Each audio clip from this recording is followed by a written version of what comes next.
దేవునికి స్తోత్రం కలుగును గాక. హల్లెలూయా, హల్లెలూయా, హల్లెలూయా, హల్లెలూయా, హల్లెలూయా. పరిశుద్ధ గ్రంథములో నుండి 2వ పేతురు రాసిన పత్రిక 1వ అధ్యాయము మొదటి నుంచి 7 వచనాల వరకు చదువుదాం. యేసుక్రీస్తు దాసుడను అపోస్తుడైన సీమోను పేతురు మన దేవుని యొక్కయు రక్షకుడైన యేసుక్రీస్తు యొక్కయు నీతిని బట్టి మా వలనే అమూల్యమైన విశ్వాసం పొందిన వారికి శుభమని చెప్పి వ్రాయినది తన మహిమను బట్టి గుణాతిశయములను బట్టి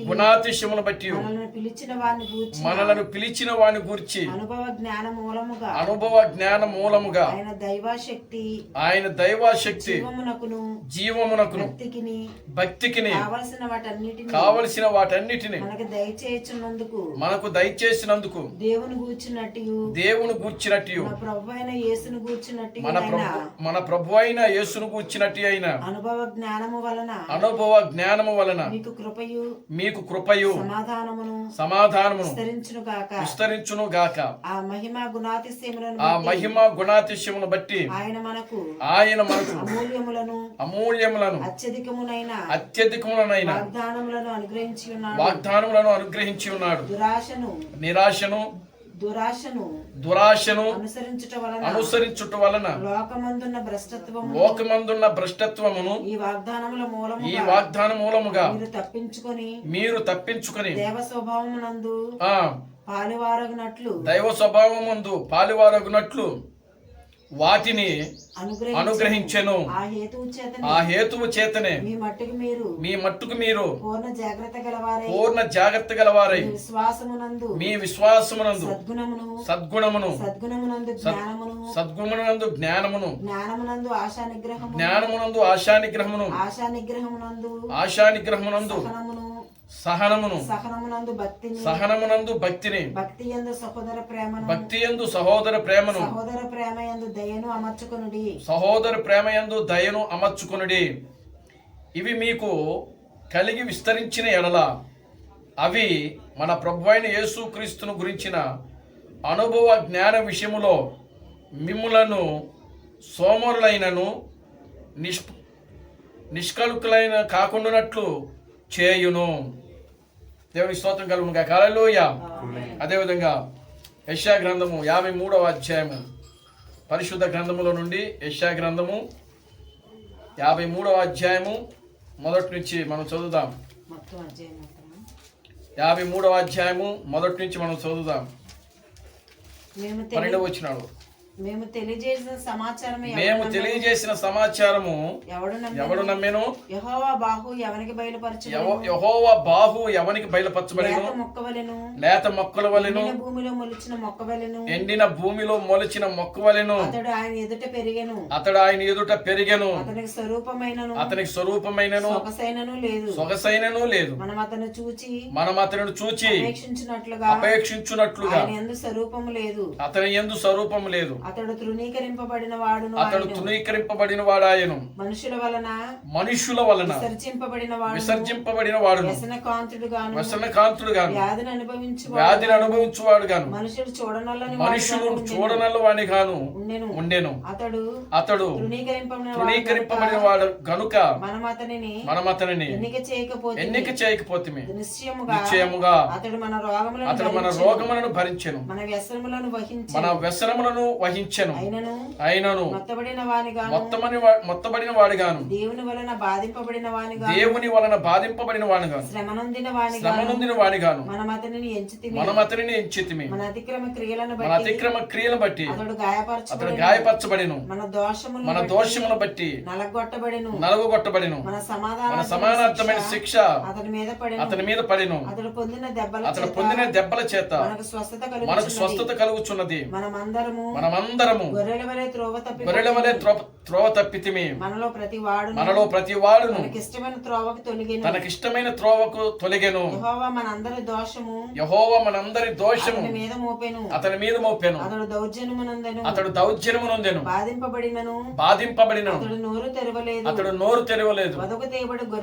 వదకు తేబడు గొర్రెపిల్లయు బొచ్చు కత్తిరించు వాని ఎదుట గొర్రెయు మౌనముగా ఉండునట్లు అతడు నోరు తెరవలేదు.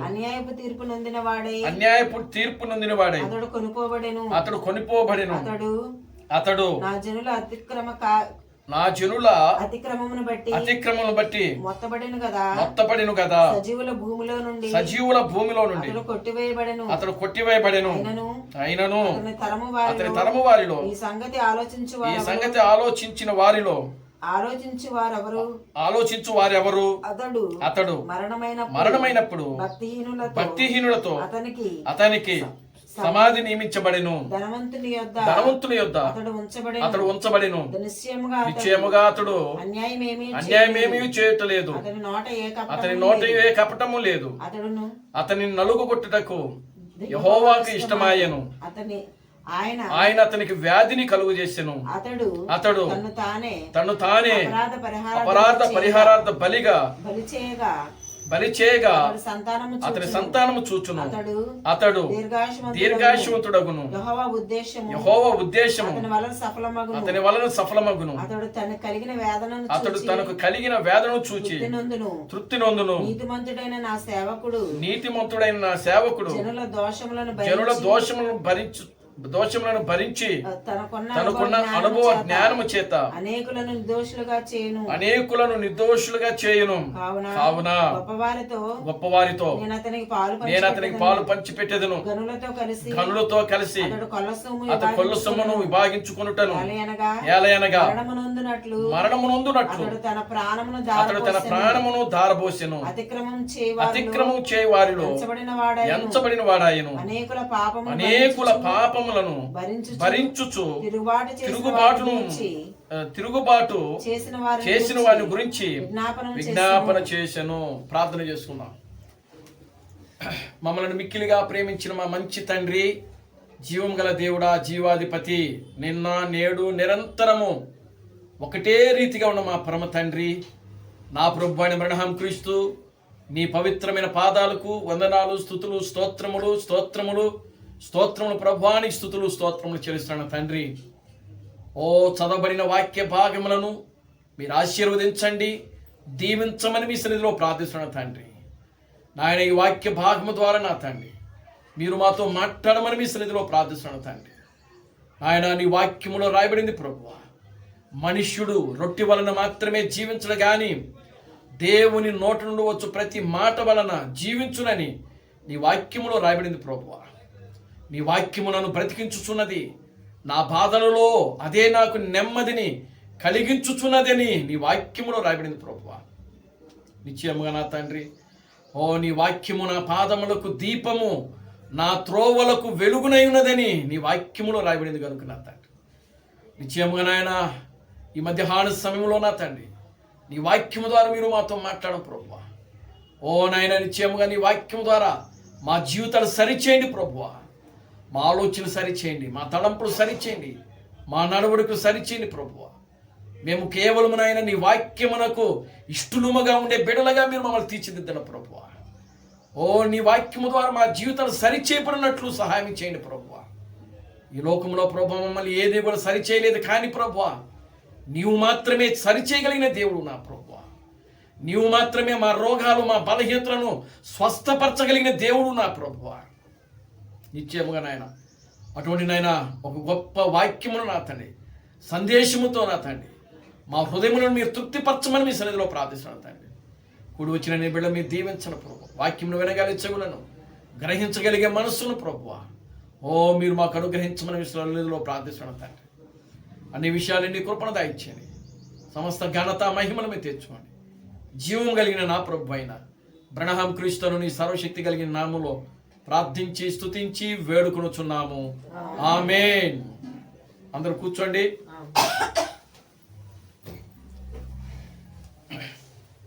దేవునికి స్తోత్రం కలుగును గాక. Hallelujah, amen. హల్లెలూయా, దేవునికి స్తోత్రం. హల్లెలూయా, హల్లెలూయా.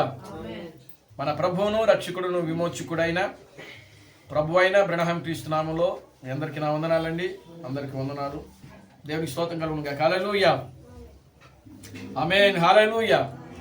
దేవుడు గడిచిన దినములన్నీ కూడా ఆయన యొక్క ఉచితమైన కృపను బట్టి, ప్రేమను బట్టి, దయను బట్టి దేవుడు మనలను కాపాడి, మనలను రక్షించి, మనలను బ్రతికిస్తూ, మనలను ఆయన సజీవులుగా ఉంచుతూ ఉన్నాడు. దేవునికి స్తోత్రం కలుగును గాక. హల్లెలూయా. ఎంతో మందికి లేని భాగ్యమును దేవుడు మనకు అనుగ్రహిస్తూ ఉన్నాడు. దేవుడి నామానికి మహిమ కలుగును గాక. హల్లెలూయా. ఈ దినాలు చూడాలని అనేక మంది ఆశపడ్డారు, కానీ దేవుడు వారికి అవకాశం ఇవ్వలేదు. అనేక మంది మరణించారు. అనేక మంది రోగాలతో, బలహీనతలతో హాస్పిటల్లో ఉంటున్నారు. దేవునికి స్తోత్రం కలుగును గాక. హల్లెలూయా. ఏదేమైనప్పటికీ దేవుడు కేవలము తన యొక్క ఉచితమైన కృప ద్వారా మాత్రమే దేవుడు మనలను ఆయన కాపాడుతూ ఉన్నాడు. దేవునికి స్తోత్రం కలుగును గాక. హల్లెలూయా. మన నీతిని బట్టి కాదు కానీ, లేదా మన భక్తిని బట్టి కాదు కానీ, మన విశ్వాసమును బట్టి కాదు కానీ, కనికరించు, కృప చూపించు దేవుడు కేవలం ఆయన యొక్క ఉచితమైన కృప, దయ, ప్రేమ ద్వారా మాత్రమే మనము రక్షించబడతా ఉన్నాం. దేవునికి స్తోత్రం కలుగును గాక. హల్లెలూయా. మనలో ఉన్న ప్రతి రోగము, ప్రతి బలహీనత నుండి దేవుడు మనకు స్వస్థత ఇస్తా ఉన్నాడు. దేవుని నామానికి మహిమ కలుగును గాక. హల్లెలూయా. దేవుని యందు మనం యథార్థమైన హృదయం కలిగి జీవించాలి. దేవునికి స్తోత్రం కలుగును గాక. హల్లెలూయా. దేవుని యందు మనము యథార్థమైన హృదయం కలిగి జీవించాలి. మనం యథార్థమైన హృదయం మనం కలిగి జీవించినప్పుడు వాక్యంలో రాయబడింది, ఆయన యథార్థముగా ప్రవర్తించు వారికి ఆయన ఏ మేలు కూడా చేయక మానడని వాక్యంలో రాయబడింది. కనుక దేవుడు మనలో చూచేది ఏంటంటే యథార్థమైన హృదయము. నీవు ఎంతవరకు యథార్థంగా జీవిస్తున్నావు, అది మనుషుల పట్ల కావచ్చు, లేకపోతే దేవుని పట్ల కావచ్చు. యథార్థమైన హృదయం అనేది చాలా అవసరం. దేవునికి స్తోత్రం కలుగును గాక. హల్లెలూయా. మూడవది దేవుని యందు భయము, రెండవది దేవుని యందు భయము, భక్తి కలిగి జీవించాలి. దేవునికి స్తోత్రం కలుగును గాక. హల్లెలూయా. దేవుని యందు భయము, భక్తి. మూడవది పాపమును, చెడుతనమును విసర్జించాలి. ఈ మూడు దేవునికి చాలా అవసరం. మన నుంచి దేవుడు కోరుకునేది అదే. మొదటిది యథార్థమైన హృదయము, రెండవది దేవుని యందు భయము, భక్తి, మూడవది పాపమును, చెడుతనమును విసర్జించాలి. దేవునికి స్తోత్రం కలుగును గాక. హల్లెలూయా. కనుక ప్రియమైన దేవుని బిడ్డలారా, మనం ఆ విధంగా జీవించినప్పుడు దేవుడు మనకు ఏ మేలు కూడా చేయకుండా మానే దేవుడు కాదు. ఆయన ఖచ్చితంగా దేవుడు మనకు మేలు చేస్తాడు. దేవుడు మనకి మహిమ కలుగును గాక. హల్లెలూయా. చూద్దాం, పరిశుద్ధ గ్రంథములో నుంచి మనం చదవబడిన ఈ వాక్య భాగమును మనం గత 2 వారాల నుంచి మనం ధ్యానం చేస్తున్నాం. మహోన్నత కళాకాండము. దేవునికి స్తోత్రం కలుగును గాక. హల్లెలూయా. మహోన్నత కళాకాండము. చూడండి, ఆ యొక్క మైకెలేంజెలో ఆయన ఒక విగ్రహాన్ని చెక్కాడు. ఆ విగ్రహాన్ని పాలరాతితో చెక్కాడు. చెక్కి దాన్ని ఏం చేసినాడు, ఆయన మాట్లాడమని కొట్టాడు, కానీ అది మాట్లాడలేదు. దేవునికి స్తోత్రం కలుగును గాక. హల్లెలూయా. కనుక దేవుడు మొట్టమొదటిగా ఆయన ఒంటరిగా ఉన్నాడు. ఆయనే ఒక మహోన్నతమైన కళాఖండముగా ఉన్నాడు. ఆయన దేవునికి స్తోత్రం కలుగును గాక. హల్లెలూయా. ఆయనే ఒక మహోన్నత కళాఖండం. అప్పుడు ఆయన ఒంటరిగా ఉన్నాడు. దేవునికి స్తోత్రం కలుగును గాక. హల్లెలూయా. కనుక దేవుడు ఆదామును సృష్టించినప్పుడు అప్పుడు కూడా దేవుడు ఒంటరిగానే ఉన్నాడు. దేవునికి స్తోత్రం కలుగును గాక. హల్లెలూయా. దేవుడు ఆదాములో నుంచి అవ్వను బయటికి తీసుకొచ్చాడు. దేవునికి స్తోత్రం కలుగును గాక. హల్లెలూయా. అప్పుడు అది ఒక మహోన్నతమైన కళాఖండం. దేవుని నామానికి మహిమ కలుగును గాక. హల్లెలూయా. అవ్వ ఆదాములు కలిస్తేనే ఒక మహోన్నతమైన కళాఖండంగా ఉంటుంది. దేవుని నామానికి మహిమ కలుగును గాక. హల్లెలూయా. ఆదాము ఒంటరిగా ఉంటే అది పరిపూర్ణత కాదు, కానీ ఎప్పుడు అది పరిపూర్ణంగా ఉంటుంది అని అంటే ఆదాముకు అవ్వను తీసుకొచ్చినప్పుడే దేవుని యొక్క పరిపూర్ణమైనటువంటి కార్యం అక్కడ ముగించబడింది. దేవునికి స్తోత్రం కలుగును గాక. Hallelujah, glory to God, hallelujah. కనుక ఇప్పుడు చూడండి, మనకు ఎన్ని కళాఖండాలు ఉన్నాయని చెప్పాను? 3 కళాఖండాలు ఉన్నాయని చెప్పాను. మొదటి కళాఖండం ఏంటి? ఆదాము. దేవునికి స్తోత్రం కలుగును గాక. హల్లెలూయా.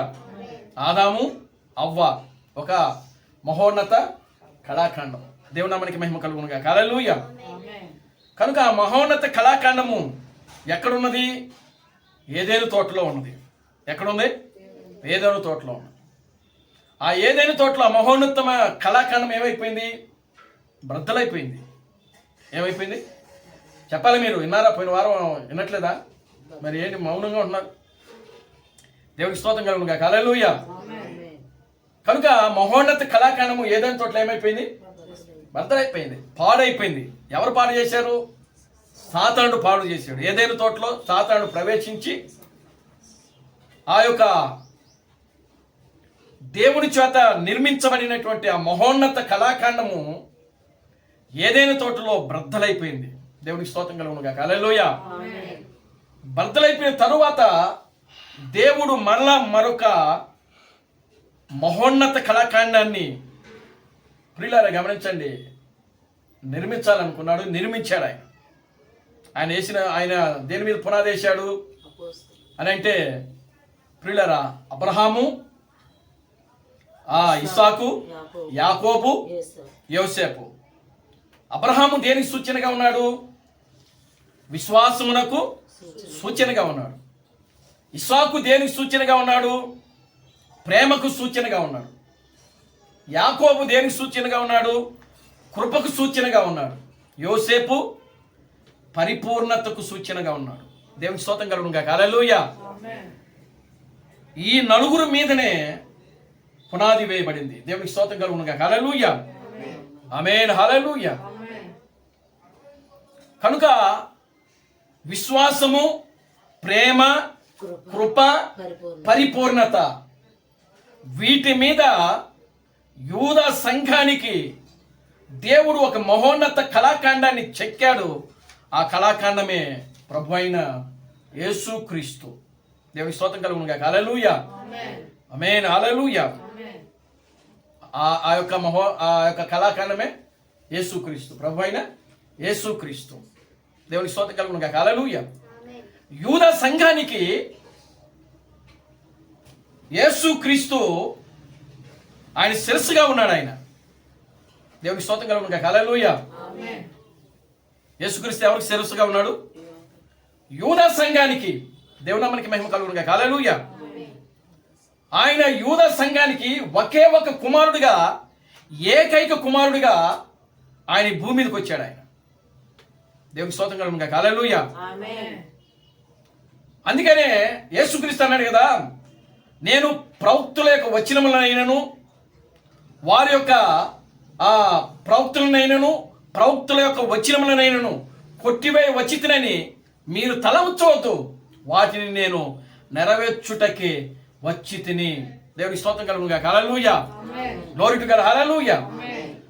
ప్రవక్తులను కానీ, ప్రవక్తుల యొక్క వచనాలని కానీ, అంటే ప్రవక్తులు ఏవైతే ప్రవచించారో ఆ ప్రవచనాలను కొట్టివేయడానికి యేసుక్రీస్తు రాలేదు ఈ భూమి మీదకి. ఆయన దేనికి వచ్చాడంటే వాటిని నెరవేర్చుటకు మాత్రమే ఆయన భూలోకానికి వచ్చాడు. దేవునికి స్తోత్రం కలుగును గాక. Hallelujah. Amen, hallelujah. Glory to God. Hallelujah. కనుక ఇప్పుడు చూడండి, యూదా సంఘానికి, ఇశ్రాయేలు సంఘానికి ఆయన యేసుక్రీస్తు ఎలా వచ్చాడంటే శిరస్సుగా వచ్చాడు. దేవునికి స్తోత్రం కలుగును గాక. హల్లెలూయా. ఎలా వచ్చాడు? శిరస్సుగా వచ్చాడు. ఆయన పెండ్లి కుమారుడుగా వచ్చాడు. ఆయన దేవుని నామానికి మహిమ కలుగును గాక. హల్లెలూయా. ఎలా వచ్చాడు? పెండ్లి కుమారుడుగా వచ్చాడు. ఆయన దేవుని నామానికి మహిమ కలుగును గాక. హల్లెలూయా. కనుక ఇప్పుడు చూడండి, ఆ మహోన్నతమైన కళాఖండము ఏమైంది అంటే శిలువలో కొట్టబడింది. అది శిలువలో ఏమైంది? కొట్టబడింది. శిలువలో ఆయన ఏం చేసినాడు? 7 మాటలు పలికాడు ఆయన. దేవుడు నామానికి మహిమ కలుగునుగా. హల్లెలూయా. కనుక ఇప్పుడు చూడండి, శిలువలో ఆయన కొట్టబడ్డాడు. శిలువలో నుంచి ఆయన ఆ శిలువలో 7 మాటలు పలికి, లాస్ట్ మాట పలికి ఆయన ఏమైపోయాడంటే మరణించాడు ఆయన. దేవుని స్తోత్రం కలుగునుగా. హల్లెలూయా. మరణించినప్పుడు ఒక సైనికుడు వెళ్ళి ఆ ప్రక్కలో బల్లెముతో పొడిచినప్పుడు, ప్రియులారా గమనించండి, ఆ యొక్క గాయములో నుంచి, ఆ ప్రక్కలో ఉన్నటువంటి గాయములో నుంచి రక్తము, నీరు, జీవము బయటకు వచ్చింది. దేవునికి స్తోత్రం కలుగునుగా. హల్లెలూయా. ఆమేన్. హల్లెలూయా. అప్పుడు దేవుడు క్రీస్తు బిడ్డని చెప్తున్నాడు. ఆయన ఏం చెప్తున్నాడంటే, అక్కడి నుంచి ఆయనకు శరీరము అందులో నుంచే వచ్చిందంట. అంటే యేసుక్రీస్తుకు వధువు అనేది ఇయ్యబడింది. దేవునికి స్తోత్రం కలుగునుగా. హల్లెలూయా. ఆదాముకు ఏ విధంగా అయితే అవ్వ ఇవ్వబడిందో అదే విధంగా ప్రియులారా గమనించండి, యేసుక్రీస్తుకు కూడా ఒక భార్య ఇవ్వబడింది. దేవుడు మనకి మహిమ కలుగునుగా. హల్లెలూయా. ఆ భార్య చూడండి, దానికి పునాది ఎక్కడ వేయబడింది అని అంటే విశ్వాసము ద్వారానే వేయబడింది. దేవునికి స్తోత్రం కలుగునుగా. హల్లెలూయా. ఎలా వేయబడింది? మొదటి సంఘము అంటే ఇశ్రాయేలు సంఘము దేనితో ప్రారంభమైంది? విశ్వాసముతోనే. అబ్రహాము దేని సూచనగా ఉన్నాడు? విశ్వాసమునకు సూచనగా ఉన్నాడు. అంటే దేవుడు అబ్రహామును పిలిచాడు. అబ్రహామును పిలిచినప్పుడు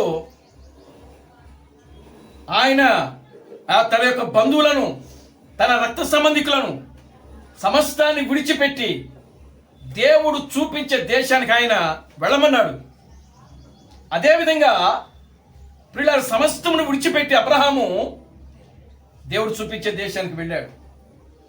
కేవలము ఎలా బయలుదేరాడంటే విశ్వాసముతోనే. దేవుని నామానికి మహిమ కలుగునుగా. హల్లెలూయా.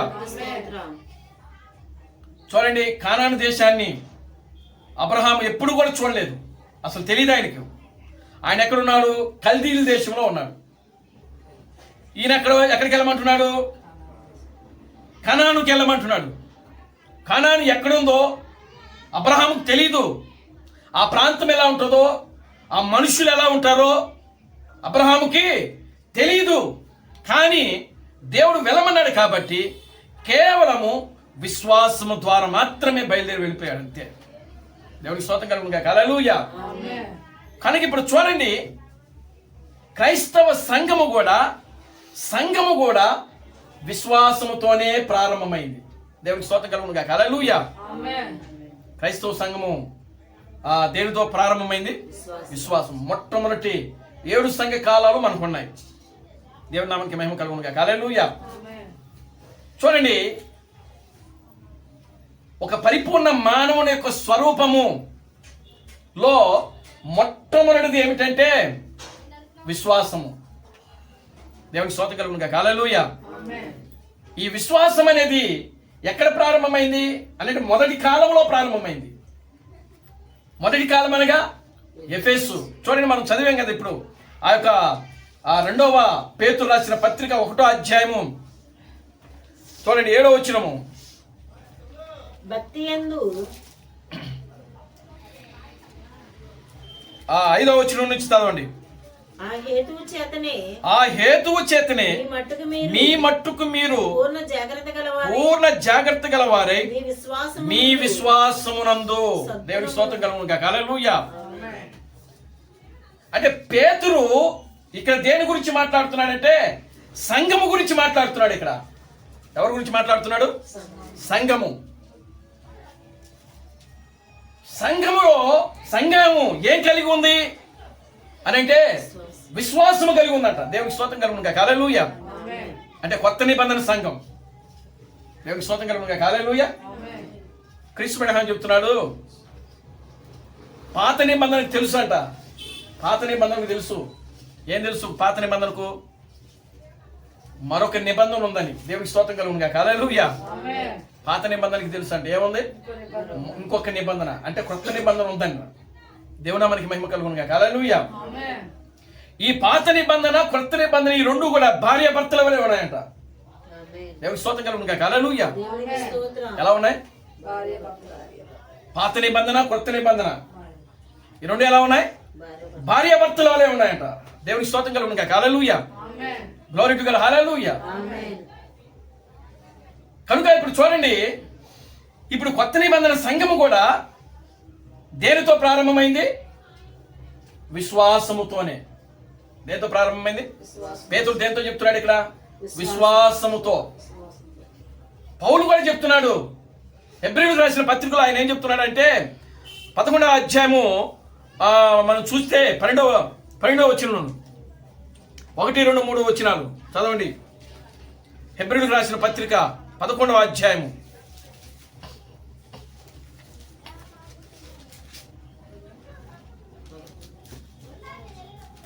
హెబ్రీయులకు రాసిన పత్రిక 11వ అధ్యాయము చదవండి మొదటి నుంచి. విశ్వాసమనున్నది నిరీక్షింపబడు వాటి యొక్క నిజ స్వరూపమును అదృశ్యమైనవి విన్నవనుటకు రుజువునై ఉన్నది. దానిని బట్టియే పెద్దలు సాక్ష్యము పొందిరి. ప్రపంచములో దేవుని వాక్యము వలన నిర్మాణమైనయు అందును బట్టి కనబడబడెను పదార్థములచే నిర్మింపబడలేదనియు విశ్వాసము చేత గ్రహింపుకొనుచున్నాము. విశ్వాసమును బట్టి హేబేలు కయ్యను కంటే శ్రేష్టమైన బలి దేవునికి అర్పించెను. దేవుడు అతని అర్పణను సాక్ష్యం ఇచ్చినప్పుడు అతడు ఆ విశ్వాసమును బట్టి నీతిమంతుడుగా సాక్ష్యము పొందెను. అతడు మృతి పొందియు ఆ విశ్వాసము ద్వారా మాట్లాడుచున్నాడు. విశ్వాసమును బట్టి హనోకు మరణము చూడకుండానట్లు కొనిపోబడెను. అతడు కొనిపోబడక మునుపు దేవునికి ఇష్టుడై ఉండెనని సాక్ష్యము పొందెను. కాగా దేవుడు అతనిని కొనిపోయెను కనుక అతడు లేకపోయాను. విశ్వాసము లేకుండా దేవునికి ఇష్టుడై ఉండుట అసాధ్యము. చాలు. దేవుని స్తోత్రం కలుగును గాక. హల్లెలూయా. పౌలు కూడా ఎవరి గురించి మాట్లాడుతున్నాడు? విశ్వాసముల గురించి మాట్లాడుతున్నాడు. దేవుని స్తోత్రం కలుగును గాక. హల్లెలూయా. పేతురు విశ్వాసముల గురించి మాట్లాడాడు అంటే సంఘంతో మాట్లాడుతున్నాడు పేతురు. ఇక్కడ హెబ్రీ సంఘానికి కూడా పౌలు మాట్లాడుతున్నాడు. విశ్వాసముతోనే మాట్లాడుతున్నాడు. విశ్వాసం గురించి మాట్లాడుతున్నాడు. దేవుని స్తోత్రం కలుగును గాక. హల్లెలూయా. యాకోబు రాసిన పత్రిక 2వ అధ్యాయం 14వ వచనం.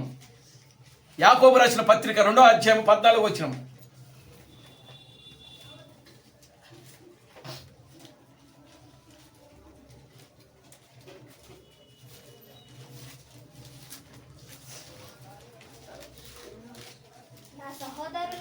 నా సహోదరులారా క్రియలు ఎల్లప్పుడూ ఎవడైనను తమకు విశ్వాసము కలదని చెప్పిన ఎడల ఏమి ప్రయోజనము? అట్టి విశ్వాసం అతని రక్షించగలదా? సహోదరుడైనను సహోదరి అయినను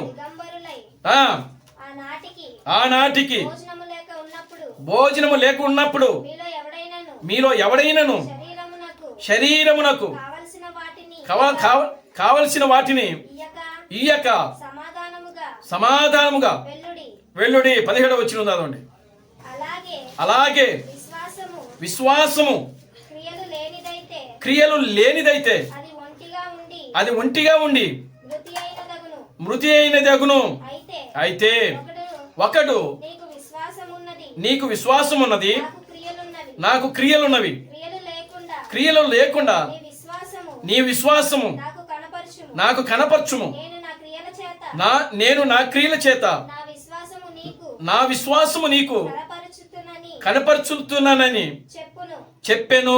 దేవుడు ఒక్కడే అని దేవుడు ఒక్కడే అని నీవు నమ్ముచున్నావు. నీవు నమ్ముచున్నావు. అలాగు నమ్ముట మంచిదే. అలాగు నమ్ముట మంచిదే. దయ్యములను నమ్మి వణుకుచున్నవి చాలని దేవునికి స్తోత్రం కలుగునుగాక. హల్లెలూయా. చూడండి, ఇక్కడ యాకోబు కూడా దేని గురించి మాట్లాడుతున్నాడంటే విశ్వాసమును గురించే మాట్లాడుతున్నాడు. దేవునికి స్తోత్రం కలుగునుగాక. హల్లెలూయా. అంటే మొదటి సంఘ కాలములో పేతురు, యోహాను, తర్వాత ఈ పౌలు, యాకోబు, వీళ్ళు మనకు పరిశుద్ధ గ్రంథంలో కనబడతారు. వీరు ఎవరు ప్రకటించినా, ఎవరు బోధించినా వారు దేని గురించి బోధించారనంటే విశ్వాసము. దేవుని స్తోత్రం కలుగునుగాక. హల్లెలూయా. మొదటి పునాది ఏంటి? విశ్వాసము. మానవుని జీవితానికి ప్రియులారా అవసరమైనది ఏమిటి అనంటే విశ్వాసము. అందుకే పౌలు అంటున్నాడు, విశ్వాసము లేకుండా దేవునికి ఇష్టుడై ఉండుట అసాధ్యము. అది జరగని పని. దేవునికి స్తోత్రం. దేవునికి స్తోత్రం కలుగునుగాక. హల్లెలూయా. విశ్వాసము లేకుండా దేవునికి ఇష్టుడై ఉండట అసాధ్యము. నీలో విశ్వాసం ఉంటే ప్రియులారా నీవు దేవునికి ఇష్టుడై ఉంటావు. దేవుని నామానికి మహిమ కలుగునుగాక. Hallelujah. Glory to God. Hallelujah. కనుక విశ్వాసము ద్వారానే పునాది వేయబడింది కొత్త నిబంధన సంఘానికి. ఆమేన్. హల్లెలూయా. యూదా సంఘానికి విశ్వాసము ద్వారానే, కొత్త నిబంధన సంఘానికి విశ్వాసము ద్వారానే. దేవునికి స్తోత్రం కలుగునుగాక. Hallelujah. Glory to God. Hallelujah. పాత నిబంధన సంఘము విశ్వాసము, ప్రేమ, కృప, పరిపూర్ణత మీద పునాది వేయబడి కట్టబడి ఆ సంఘానికి యేసుక్రీస్తు అనేటువంటి శిరస్సును తీసుకొచ్చినది. దేవునికి స్తోత్రం కలుగునుగాక. హల్లెలూయా. యూదా సంఘము ఒక కుమారుని కనింది. ఆ కుమారుడే యేసుక్రీస్తు. దేవునికి స్తోత్రం కలుగునుగాక. హల్లెలూయా. అది ఒక మహోన్నత కళాఖండము. దేవుని నామానికి మహిమ కలుగునుగాక. హల్లెలూయా. యేసుక్రీస్తు ఆయనకు కూడా ఒక భార్య కావాలని చెప్పి ఆయన కూడా ఏం చేసినాడంటే శిలువలో తన రక్తాన్ని చిందించాడు. ఆయన తన ప్రాణం పెట్టుకున్నాడు. ఆయన యూదా సంఘము యేసుక్రీస్తును తృణీకరించింది. ఆయన్ని ఆహ్వానించిందా? లేదు. యూదా సంఘము యేసుక్రీస్తును తృణీకరించింది, యేసుక్రీస్తును విసర్జించింది. దేవుని స్తోత్రం కలుగునుగాక. హల్లెలూయా. కనుక అది తృణీకరించడం వల్ల, అది యూదా సంఘము అది విసర్జించడం వల్ల యేసుక్రీస్తు మరొక వధువుని కోరుకున్నాడు. ఆయన దేవుని స్తోత్రం కలుగునుగాక. హల్లెలూయా. అప్పుడే కొత్త నిబంధన సంఘం వచ్చింది. దేవుని నామానికి మహిమ కలుగునుగాక. Hallelujah. Glory to God. Hallelujah. అయితే దేవుడు ఈ కొత్త నిబంధన సంఘానికి కూడా ఆయన పునాది వేస్తా ఉన్నాడు. ఎలా పునాది వేస్తున్నాడంటే అదే విశ్వాసము, ప్రేమ, కృప, పరిపూర్ణత. దేవునికి స్తోత్రం కలుగునుగాక. హల్లెలూయా. అర్థమవుతుందండి? దేవుని నామానికి మహిమ కలుగునుగాక. హల్లెలూయా. దేని మీద పునాది వేసాడు ఆయన? విశ్వాసము. అది మొదటి సంఘ కాలంలో పౌలు ద్వారా విశ్వాసము. కొత్త నిబంధన సంఘము అది ఒక వధువు. అది ఎందుకంటే పౌలు అంటున్నాడు కదా, నేను క్రీస్తును పోలి నడుచుకునుచున్నాను, మీరు నన్ను పోలి నడుచుకునుడి అని అంటున్నాడు ఆయన. దేవుని స్తోత్రం కలుగునుగాక. హల్లెలూయా. పౌలు ఇంకా మాట్లాడుతున్నాడు. ఏమని మాట్లాడుతున్నాడు అంటే, నేను ఒక్కగాను ఒక పురుషునికి నేను మిమ్మలను ప్రధానము చేసి తిని. దేవుని స్తోత్రం కలుగునుగాక. హల్లెలూయా. ఒక్కగాను ఒక పురుషునికి ఆయన ఏం చేశారంట? ప్రధానం చేశారంట. అంటే ఒక్కగాను ఒక పురుషుడు ఎవరు అని అంటే యేసుక్రీస్తు. దేవుని స్తోత్రం కలుగునుగాక. హల్లెలూయా. ప్రధానం చేసింది ఎవరిని? సంఘమును. దేవుని నామానికి మహిమ కలుగునుగాక. Hallelujah. Glory to God. Hallelujah. కనుక ఇప్పుడు సంఘమే, ఇప్పుడు కొత్త నిబంధన సంఘమే ఇక్కడ క్రీస్తుకి వధువుగా, భార్యగా ఉంటా ఉన్నది. దానిని కూడా ఏ విధంగా చేశారంటే పునాది విశ్వాసము. దేవుని స్తోత్రం కలుగును గాక. హల్లెలూయా. దేని మీద వేశాడండి? విశ్వాసము, ప్రేమ. చూడండి, ఆ యొక్క పేతురు రాసిన పత్రికలో మనం అధ్యాయాన్ని జాగ్రత్తగా చదివితే అనేకమైన అక్కడ విషయాలు ఉంటాయి. 7 విషయాలు మనకు అక్కడ కనబడతా ఉంటాయి. చూడండి, జ్ఞానమునందు మొదటి నుంచి చదవండి, 5వ వచనం. ఆ హేతువు చేతనే మట్టుకు మీరు చూడండి, సంఘముతో పేతురు మాట్లాడుతున్నాడు ఇక్కడ. సంఘముతో పేతురు మాట్లాడుతున్నాడు ఇక్కడ. చదవండి, మళ్ళా చదవండి. ఆ హేతువు చేతనే మీ మట్టుకు మీరు పూర్ణ జాగ్రత్త గలవారై మీ విశ్వాసమునందు చూడండి ఏం చెప్తున్నాడు? మీలో విశ్వాసం ఉంది. దేవుని స్తోత్రం కలుగును గాక. హల్లెలూయా. మీ విశ్వాసమునందు ఏం కావాలో తెలుసా? రెండోది ఏమర్చుకోమంటున్నాడు ఆయన? సద్గుణము. సద్గుణం అంటే మంచి గుణం కలిగి ఉండాలి. దేవునికి స్తోత్రం కలుగును గాక. హల్లెలూయా. ఈర్ష్య, ఏమండి? ఈర్ష్య, కక్ష. దేవునికి స్తోత్రం కలుగును గాక. హల్లెలూయా. ఎదుటోడు బాగుపడిపోతా అంటే కుళ్ళుకుంటా ఉంటారు, ఏమండి? అలాంటి ఉండకూడదని చెప్తున్నాడు పేతురు ఇక్కడ. సద్గుణం అనేటువంటి మీరు కలిగి ఉండాలి. దేవుని నామానికి మహిమ కలుగును గాక. హల్లెలూయా. మూడవది ఏంటి? జ్ఞానము. అది క్రీస్తును గురించినటువంటి జ్ఞానము మీరు కలిగి ఉండాలి. నాలుగవది ఆశా నిగ్రహము. నిగ్రహం కలిగి మనం జీవించాలి. దేవుని స్తోత్రం కలుగును గాక. హల్లెలూయా. అంటే సంఘములో ఉండవలసిన గుణ లక్షణాలు పేతురు ఇక్కడ చెప్తా ఉన్నాడు ఆయన. దేవుని స్తోత్రం కలుగును గాక. హల్లెలూయా. ఇప్పుడు సంఘము ఎక్కడి నుంచి నిర్మించబడుతుంది అని అంటే విశ్వాసము దగ్గర నుంచి. విశ్వాసం అనగా అంటే పాదాలు దగ్గర నుంచి. దేవుని స్తోత్రం కలుగును గాక. హల్లెలూయా.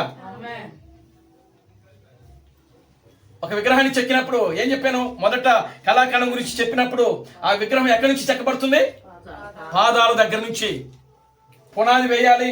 ఆ పునాది మీద నుంచి పాదాలు చెక్కితే పాదాల నుంచి కాళ్ళు, మోకాళ్ళు, ఈ యొక్క తొడ భాగము, నడుము, ఇవన్నీ కూడా ఒక విగ్రహాన్ని చెక్కేటప్పుడు ఎక్కడి నుంచి చెప్తా వస్తున్నారంటే పాదాల నుంచి, కింద నుంచి మొదలుపెట్టి శిరస్సు వరకు ప్రారంభించబడతా ఉన్నది. దేవుని నామానికి మహిమ కలుగును గాక. హల్లెలూయా. అంటే అపోస్తుల యొక్క బోధ అది ఎక్కడ ఉందనంటే పాదాలు చెక్కిందనమాట. అది దేవునికి స్తోత్రం కలుగును గాక. హల్లెలూయా. దేవుని నామానికి మహిమ కలుగును గాక. హల్లెలూయా. కనుక ఇప్పుడు అపోస్తుల యొక్క బోధ ప్రియులారా గమనించండి, అది ఎలాగా ప్రారంభించబడిందంటే విశ్వాసము, ప్రేమ. మొదటి సంఘము, యూదా సంఘమును దేవుడు ఏ విధంగా అయితే పునాది వేశాడో కొత్త నిబంధన సంఘానికి కూడా ఆయన అదే విధంగా పునాది వేశాడు. దేవుని స్తోత్రం కలుగును గాక. హల్లెలూయా. అందుకే ఆయన నిన్న నేడు ఒకటే రీతిగా ఉన్న దేవుడు. ఆయన మారని దేవుడు, మార్పు లేని దేవుడు. ఆయన మొదట ఏ పని అయితే చేస్తాడో మళ్ళా తిరిగి అదే పనిని ఆ విధముగానే ఆయన చేస్తాడు.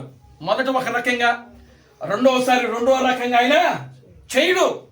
దేవునామానికి మహిమ కలుగును గాక. హల్లెలూయా. కనుక మొదటి సంఘము, యూదా సంఘము దేని మీద కట్టబడిందంటే విశ్వాసము, ప్రేమ, కృప, పరిపూర్ణత మీద కట్టబడింది. అదే విధంగా రెండవ సంఘమైనటువంటి ఈ క్రొత్త నిబంధన సంఘము కూడా ప్రియులారా విశ్వాసము, ప్రేమ, కృప, పరిపూర్ణతల మీదనే కట్టబడతా వస్తుంది. అంటే ప్రియులారా గమనించండి, వాక్యము చేత కట్టబడతా వస్తుంది. ఇది దేవుని నామానికి మహిమ కలుగును గాక. హల్లెలూయా. వాక్యము ద్వారా కట్టబడతా ఉంది. దేవుని నామానికి స్తోత్రం కలుగును గాక. హల్లెలూయా. వాక్యమే వారిలో నివాసం చేసింది. ఆ రోజున ఆ పెంతెకోస్తు దినమందు 120 మందిలో ప్రియులారా వారిలోకి ఏదొచ్చి నివాసం చేసింది? వాక్యము. అగ్ని స్తంభంగా ఉన్న దేవుడు, మేఘ స్తంభంగా ఉన్న దేవుడు ఇప్పుడు మరలా ఆయన వారిలో ఒక్కొక్కరిలో ఏం చేసినాడంటే వచ్చి కూర్చున్నాడు. దేవునికి స్తోత్రం కలుగును గాక. హల్లెలూయా. ఎందుకనంటే ఒక వధువుని నిర్మాణం చేసుకోవడానికి. అక్కడ వధువు నిర్మాణం అవుతున్నప్పుడు 325 సంవత్సరంకి వచ్చేటప్పటికి ఏమైపోయింది? మళ్ళా రెండో వధువు కూడా పడిపోయింది. ఏదైనా తోటలో అవ్వ పడిపోయిన రీతిగానే ఈ క్రైస్తవ సంఘము కూడా 325వ సంవత్సరంలో ఏమైపోయిందంటే ప్రియులారా, నైస్య ఆలోచన సభ దగ్గర పడిపోయింది. దేవుని నామానికి మహిమ కలుగును గాక. హల్లెలూయా, గ్లోరీ టు గాడ్, హల్లెలూయా. పడిపోయింది. దాని మరలా ఆయన కట్టుటకు ప్రారంభించాడు. ఆయన ఆ వధువుకి ఎక్కడ వెలుగు వచ్చింది? చూడండి, 5వ సంఘకాలం మార్టిన్ లూథర్ దగ్గర ఆ వెలుగు వచ్చింది. దేవునికి స్తోత్రం కలుగును గాక. హల్లెలూయా. తర్వాత జాన్ వెస్లీ, తర్వాత దానికి ఆయన చెప్తా ఉన్నాడు, అక్కడ మార్టిన్ లూథర్ దగ్గర కాండం వచ్చిందంట. దేవునికి స్తోత్రం కలుగును గాక. హల్లెలూయా. ఏమొచ్చింది మార్టిన్ లూథర్ దగ్గర? కాండము. జాన్ వెస్లీ దగ్గర దళములు వచ్చాయి. దేవునికి స్తోత్రం కలుగును గాక. హల్లెలూయా. ఈ యొక్క లవోదికయ సంఘకాలంలో జాన్ వెస్లీ కాలం తర్వాత పెంతెకోస్తు వచ్చింది. పెంతెకోస్తు దగ్గర ఏమొచ్చింది అని అంటే ప్రియులారా గమనించండి, పిప్పుడు వచ్చింది, పొట్టు వచ్చింది. దేవుని నామానికి మహిమ కలుగును గాక. హల్లెలూయా. లవోదికయ సంఘకాలం వచ్చేటప్పటికి ఏమొచ్చింది అంటే జీవం వచ్చింది. దేవుని నామానికి మహిమ కలుగును గాక. హల్లెలూయా. ఏమొచ్చింది? జీవము. చూడండి, అంటే ఇప్పుడు చూడండి, సంఘము పూర్తిగా ఏమైపోయిందంటే నిర్మాణం జరిగిపోయింది. దేవునామానికి మహిమ కలుగును గాక. హల్లెలూయా. సంఘము పూర్తిగా నిర్మాణం జరిగిపోయింది. అంటే దేవుడు చెక్కినటువంటి ఆత్మీయ మహోన్నతమైన కళాకాండం ఏదో కాదు కానీ ప్రియులారా, అది క్రీస్తు బ్రహ్మే నిజమైనటువంటి మహోన్నత కళాకాండము. దేవునామానికి మహిమ కలుగును గాక. హల్లెలూయా, గ్లోరీ టు గాడ్, హల్లెలూయా. ఆయన కొత్త నిబంధన సంఘానికి శిరస్సు ఎవరు? ప్రభు అయిన క్రీస్తు బ్రహ్ము. దేవునికి స్తోత్రం కలుగును గాక. హల్లెలూయా. అంటే క్రైస్తవ సంఘానికి, చూడండి చాలా జాగ్రత్తగా ఉండండి, క్రైస్తవ సంఘానికి శిరస్సు ఎవరు? క్రీస్తు బ్రహ్ము. క్రైస్తవ సంఘానికి ఆయన పెండ్లి కుమారుడుగా వచ్చాడు. గ్లోరీ టు గాడ్, హల్లెలూయా. క్రైస్తవ సంఘానికి ఆయన పెండ్లి కుమారుడుగా వచ్చాడు. కానీ యూదులు యేసుక్రీస్తును ఏ విధంగా అయితే తృణీకరించారో, యూదులు యేసుక్రీస్తును రాజుగా దేవుడుగా అంగీకరించుటలో ఏ విధంగా అయితే విఫలమయ్యారో, అదే విధంగా క్రీస్తు బ్రహ్మ యొక్క పట్ల క్రైస్తవ సంఘము కూడా వ్యవహరించింది. దేవునికి స్తోత్రం కలుగును గాక. హల్లెలూయా. క్రైస్తవ సంఘము క్రీస్తు బ్రహ్మను ఏం చేసింది? విసర్జించింది. క్రైస్తవ సంఘము క్రీస్తు బ్రహ్మను పెండ్లి కుమారుడుగా అంగీకరించుటకు ఇష్టపడలేదు. దేవునికి స్తోత్రం కలుగును గాక. హల్లెలూయా. క్రైస్తవ సంఘము క్రీస్తు బ్రహ్మను దేవుడుగాను రాజుగాను అంగీకరించుటకు ఇష్టపడలేదు. దేవునికి స్తోత్రం కలుగును గాక. హల్లెలూయా, ఆమేన్, హల్లెలూయా. ఎందుకనంటే క్రీస్తు బ్రహ్మ చెప్తున్నాడు, అది కన్ను కాలం అని చెప్తున్నాడు ఆయన. దేవునికి స్తోత్రం కలుగును గాక. హల్లెలూయా. ఏ కాలము? కన్ను అన్నాడు ఆయన, కళ్ళు అన్నా. నాకు అనిపించింది కన్ను అంటే ఒకే కన్ను, అది కన్ను అంటే ఏకవచనం ఉపయోగించాడు ఆయన. అంటే సంగమునకప్పుడు ఒక కన్నే కలిగి ఉంది, రెండో కన్ను లేదు. అంటే పరిపూర్ణత లేదు అక్కడ. దేవునికి స్తోత్రం కలుగును గాక. హల్లెలూయా. కన్ను చూడండి కదులుతూ ఉంటుంది. దేవునికి స్తోత్రం కలుగును గాక. హల్లెలూయా. ఇటు చూస్తూ ఉంటుంది, అటు చూస్తుంటుంది, ముందు చూస్తుంది. ఏమండి? దేవుని నామానికి మహిమ కలుగును గాక. హల్లెలూయా. శరీర అవయవాలన్నింటిలో కూడా కన్య ఎక్కువగా పనిచేస్తూ ఉంటుంది. ఆమేన్, హల్లెలూయా. కానీ అది కన్ను కాలము అని చెప్తా ఉన్నాడు ఆయన. అంటే అది పరిపూర్ణతలోకి రాలే ఇంకా. అంటే పరిపూర్ణతలోకి రావాలని అంటే ప్రియులారా గమనించండి, ఈ తలలో ఏముంటుంది అంటే బ్రెయిన్ ఉంటుంది. దేవుని నామానికి మహిమ కలుగును గాక. హల్లెలూయా. మీరు చూడండి, పిల్లవాడు పుట్టినప్పుడు ఈ మాడు ఉంటుంది. ఈ మాడు పరిపూర్ణంగా ముయ్యబడితేనే ఈ మాడు ఇక్కడే తల్లిపేకి బిడ్డకు కనెక్ట్ కలిగి ఉంటుంది. దేవునికి స్తోత్రం కలుగును గాక. హల్లెలూయా. అప్పుడు ఈ మాడు ఎప్పుడైతే ఇక్కడ అతుకు పూర్తి అయిపోద్దో, అంటే తల్లి గర్భంలో కూడా పిండం రూపించబడేటప్పుడు ఎక్కడి నుంచి రూపించబడుతుంది? పాదాల దగ్గర నుంచే దేవునికి స్తోత్రం కలుగునుగా. హల్లెలూయా, ఆమేన్, హల్లెలూయా. అప్పుడు ఇది ఎప్పుడైతే పూర్తి అవుతుందో అప్పుడు ఇక ఆ బిడ్డ లోపల ఉండడానికి ఇష్టపడ్డం. దేవునికి స్తోత్రం కలుగునుగా. హల్లెలూయా. బయటికి రావడానికి ప్రయత్నం చేస్తూ ఉంటాడు. దేవుని నామానికి మహిమ కలుగునుగా. Hallelujah, glory to God. హల్లెలూయా. ఎందుకు ఆ లోపల ఎప్పుడైతే ఇది పూర్తిగా కంప్లీట్గా తయారైపోతుందో ఇక పూర్తిగా బిడ్డ బయటికి రావడానికి పూర్తి అయినట్టు అని లెక్క. దేవునికి స్తోత్రం కలుగునుగా. హల్లెలూయా. అది పూర్తి కాకుండా బిడ్డ బయటికి రాడు. దేవుని నామానికి మహిమ కలుగునుగా. హల్లెలూయా. ఒకవేళ వస్తే ఏమైపోతాడు? చనిపోతాడు. వస్తే ఏమైపోతాడు? చనిపోతాడు. బిడ్డ ఇంకా పరిపూర్ణత కాకుండా తల్లి గర్భంలో నుంచి బయటకు వస్తే ఆ బిడ్డ ఏమైపోతాడు? చనిపోవడం ఖాయం. దేవునికి స్తోత్రం కలుగునుగా. హల్లెలూయా.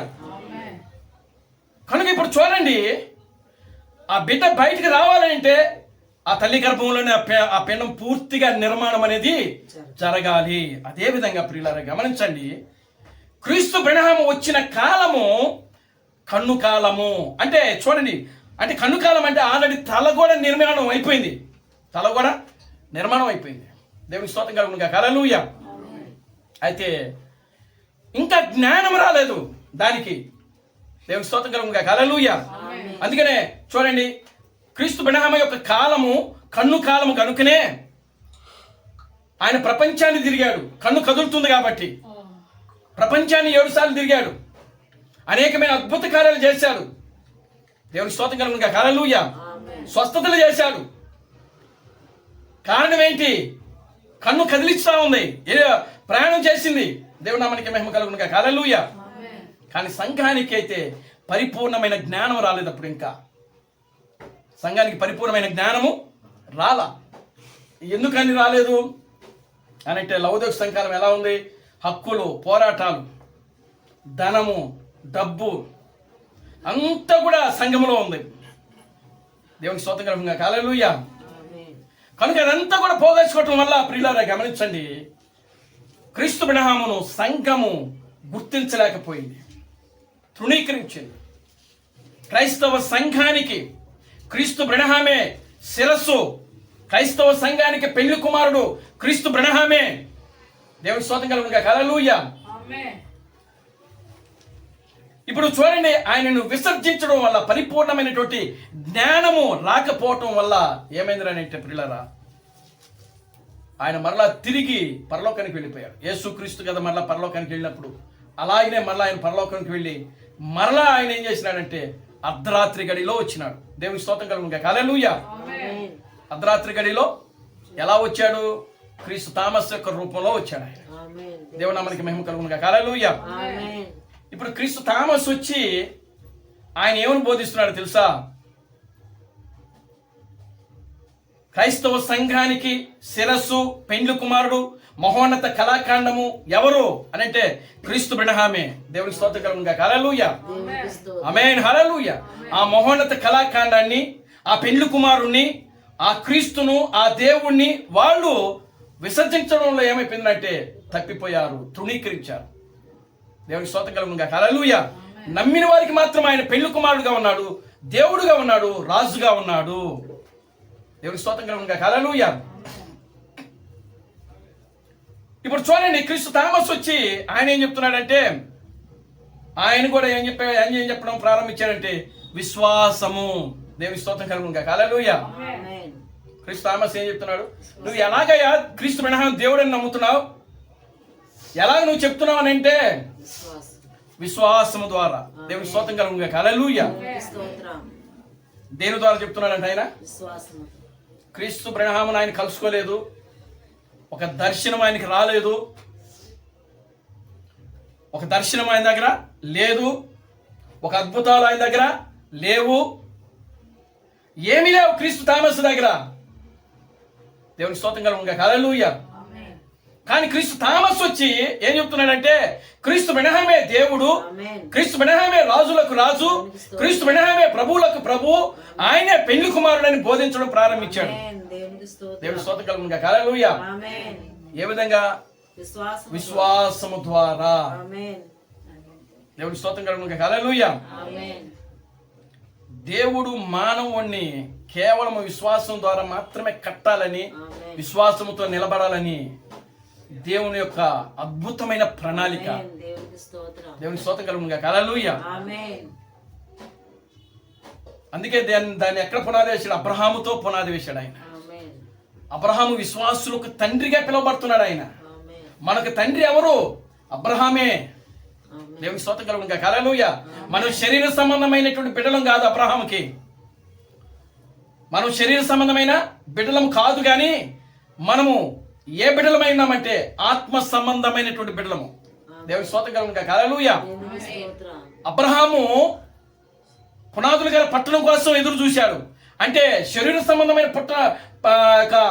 పట్టణం గురించి ఆయన ఎదురు చూడలేదు, కానీ ఏ పట్టణం గురించి చూశాడు? ఒక ఆత్మ సంబంధమైన పట్టణం గురించి, మహోన్నత కళాకాండం గురించి ఆయన ఆమేన్. ఎదురు చూశాడు ఆయన. దేవుని స్తోత్రం కలుగును. హల్లెలూయా. దేవునికి స్తోత్రం. అది విశ్వాసము. ఆమేన్. ఆ విశ్వాసము ద్వారానే మనము అబ్రహాముకి కుమారులుగాను కుమార్తెలుగాను ఉన్నాము. ఆమేన్. దేవుని స్తోత్రం కలుగును. హల్లెలూయా. ఆమేన్. ఇప్పుడు చూడండి, క్రీస్తు థామస్ వచ్చాడు. క్రీస్తు థామస్ వచ్చినప్పుడు పరిపూర్ణమైన జ్ఞానం వచ్చింది సంఘానికి. ఆమేన్. దేవునికి ఇప్పుడు పూర్తిగా మహోన్నత కళాఖండం ఏమైంది? స్తోత్రం. పూర్తి అయిపోయింది. దేవునికి స్తోత్రం కలుగును. హల్లెలూయా. ఆమేన్. అంటే క్రీస్తు మానవుడే క్రీస్తు. ఇప్పుడు దేవునికి స్తోత్రం కలుగును. హల్లెలూయా. దేవుని యొక్క ప్రణాళికలో, దేవుని యొక్క ఉద్దేశంలో, దేవుని యొక్క ఆలోచనలో వధువు అని అంటే ఒక మానవుడు. దేవునికి స్తోత్రం కలుగును. హల్లెలూయా. దేవునికి స్తోత్రం. ఒక మనిషే దేవునికి ఒక మహోన్నతమైన కళాఖండము. దేవునికి స్తోత్రం కలుగును. హల్లెలూయా. ఆమేన్. అంటే ఇప్పుడు క్రీస్తులు రావాల్సింది ఎలా రావాలి? భూమి మీదకి ఎలా రావాలి? విశ్వాసముతో. పునాది ఎక్కడి నుంచి చేశాడు ఆయన? విశ్వాసముతో. దేవునికి స్తోత్రం కలుగును. హల్లెలూయా. అంటే విశ్వాసముతో ప్రారంభించబడి మళ్ళా తిరిగి అది పూర్తి కావాలంటే ఎక్కడికి వచ్చి పూర్తవుతుంది? ఎక్కడికి వచ్చి పూర్తవుతుంది? విశ్వాసము దగ్గరికే పూర్తవుతుంది. అందుకనే చూడండి, ఎఫెసు నుంచి మరొక ఎఫెసుకి వచ్చాం మనం. ఆమేన్. దేవునికి స్తోత్రం కలుగును. హల్లెలూయా. ఎఫెసులో ప్రారంభమైంది ఏంటి? విశ్వాసము. దేవునికి స్తోత్రం కలుగును. హల్లెలూయా. ఆమేన్. ఎఫెసులో ప్రారంభమైంది ఏంటి? విశ్వాసము. అంటే ఇప్పుడు పెళ్లి కుమార్తె పరిపూర్ణమైనటువంటి విశ్వాసములోకి వచ్చింది అని అర్థము. అంటే పరిపూర్ణమైన జ్ఞానము కలిగి ఉంది, పరిపూర్ణమైనటువంటి విశ్వాసము కలిగి జీవిస్తుంది. దేవునికి స్తోత్రం కలుగును. హల్లెలూయా. దేవునికి స్తోత్రం.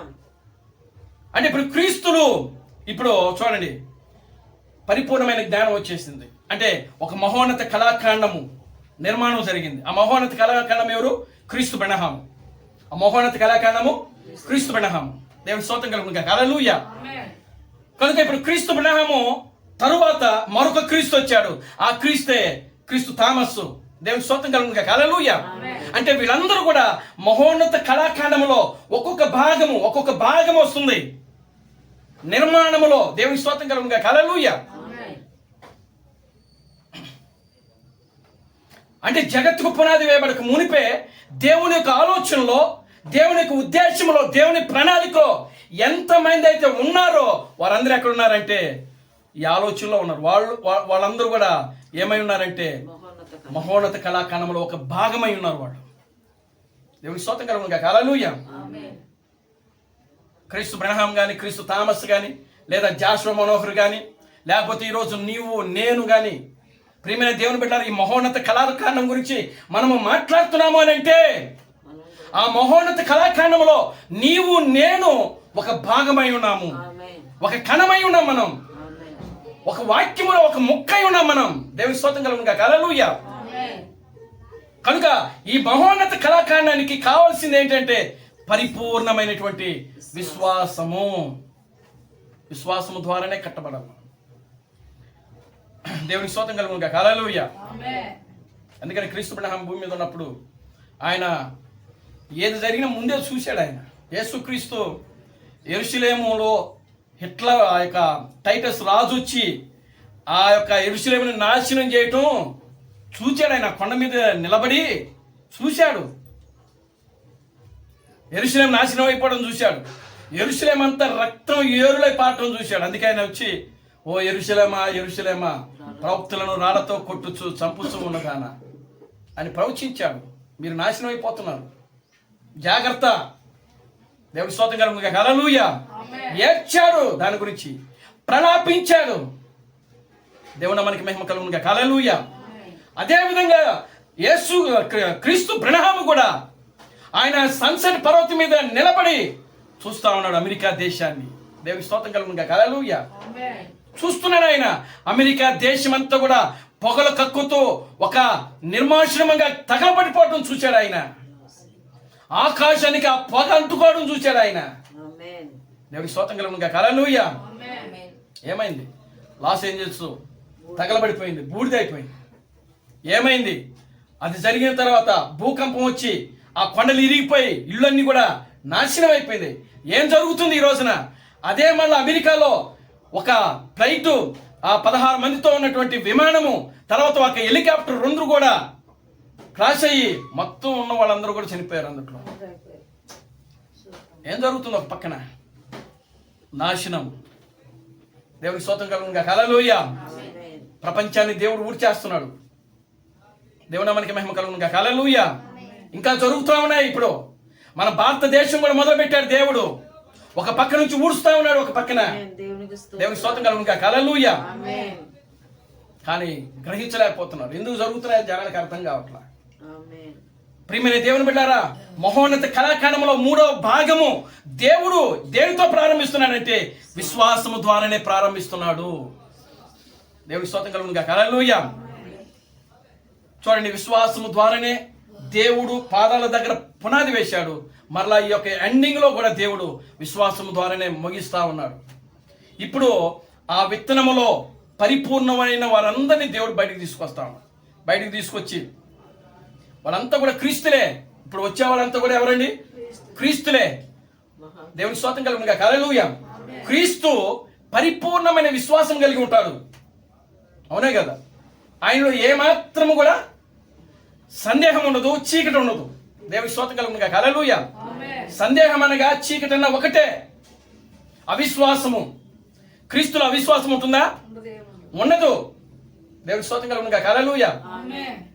కానీ క్రీస్తు అంటున్నాడు, మీలో ఉన్నటువంటి అవిశ్వాసపు క్రియలను మీరు తొలగించుకోండి అంటున్నాడు ఆయన. ఆమేన్. దేవునికి స్తోత్రం. మీరు విశ్వాసులే, మీరు వధువులో భాగమే, మీరు క్రీస్తులే, మీరు దేవుళ్ళే. కానీ మీరు ఏముంది? అవిశ్వాసపు. దేవుడికి స్తోత్రం కలుగునుగాక. హల్లెలూయా. అంటే ఇప్పుడు మనం ఎక్కడున్నాము అని అంటే క్రీస్తు యొక్క మహోన్నత కళాఖండంలో 3వ భాగంలో మనం ఉన్నాం. ఆమేన్. దేవుడికి స్తోత్రం కలుగునుగాక. హల్లెలూయా. ఎక్కడున్నాం మనం? క్రీస్తు యొక్క మహోన్నత కళాఖండంలో 3వ భాగంలో మనం ఉన్నాం. మొదటి భాగంలో లేము, 2వ భాగంలో లేము. ఇప్పుడు మనం ఎక్కడున్నాం? 3వ భాగంలో జీవిస్తా ఉన్నాం. ఎందుకని? మనం ఈ లోకానికి క్రీస్తులుగాను దేవుడుగా ఉంటున్నాం. ఆమేన్. అంటే క్రీస్తులు దేవుడు అని అంటే అది ముగింపు అని అర్థం.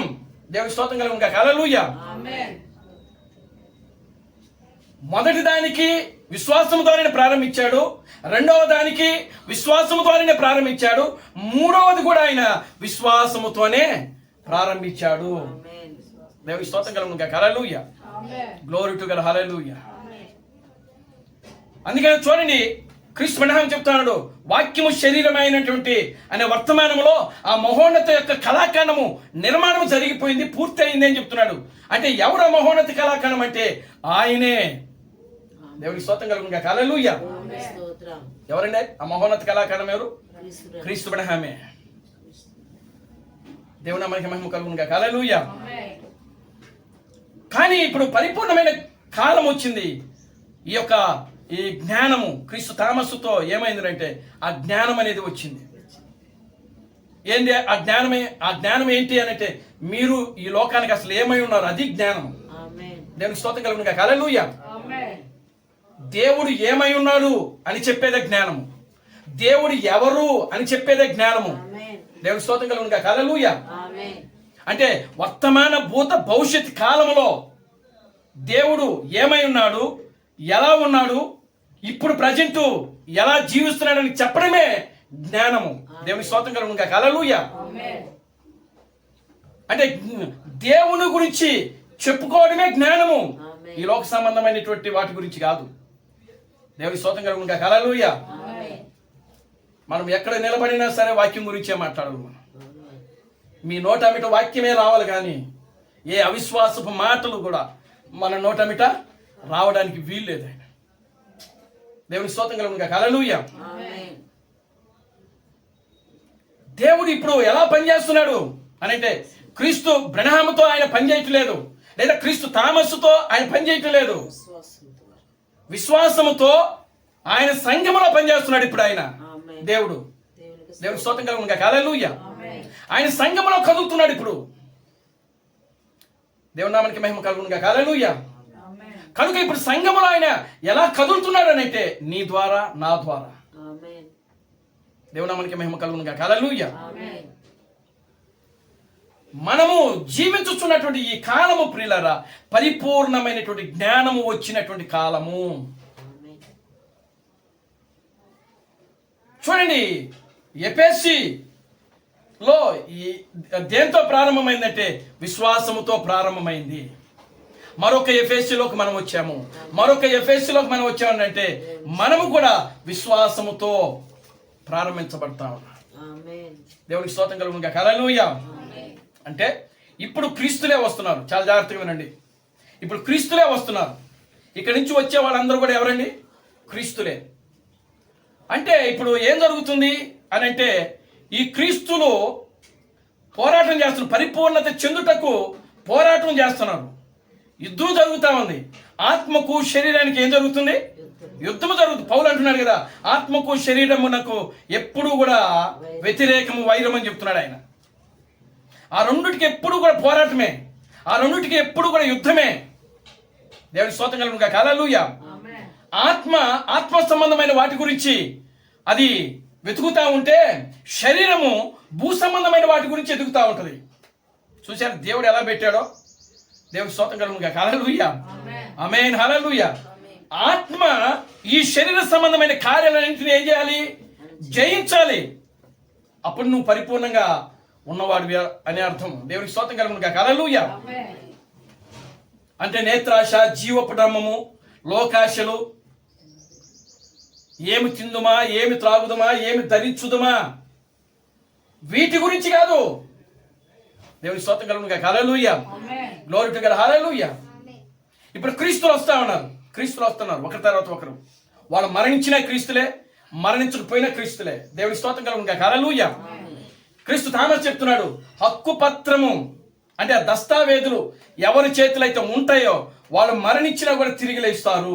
దేవుని స్తోత్రం కలుగును గాక. హల్లెలూయా. ఇప్పుడు క్రీస్తు థామస్ మరణించాడు, ఆయన తిరిగి లేచాడు. జాషువా మనోహర్ చనిపోయాడు, కానీ ఆయన తిరిగి లేచాడు. దేవుని స్తోత్రం కలుగును గాక. హల్లెలూయా. అంటే క్రీస్తు థామస్ దగ్గర నుంచి ఎవరెవరైతే క్రీస్తు థామస్ యొక్క సందేశాన్ని నమ్మి విశ్వసించి ఉన్నారో వారి దగ్గర హక్కు పత్రములు ఉన్నవి. దేవుని స్తోత్రం కలుగును గాక. హల్లెలూయా. ఏమిటా హక్కు పత్రములు? ఈ భూమి నాది,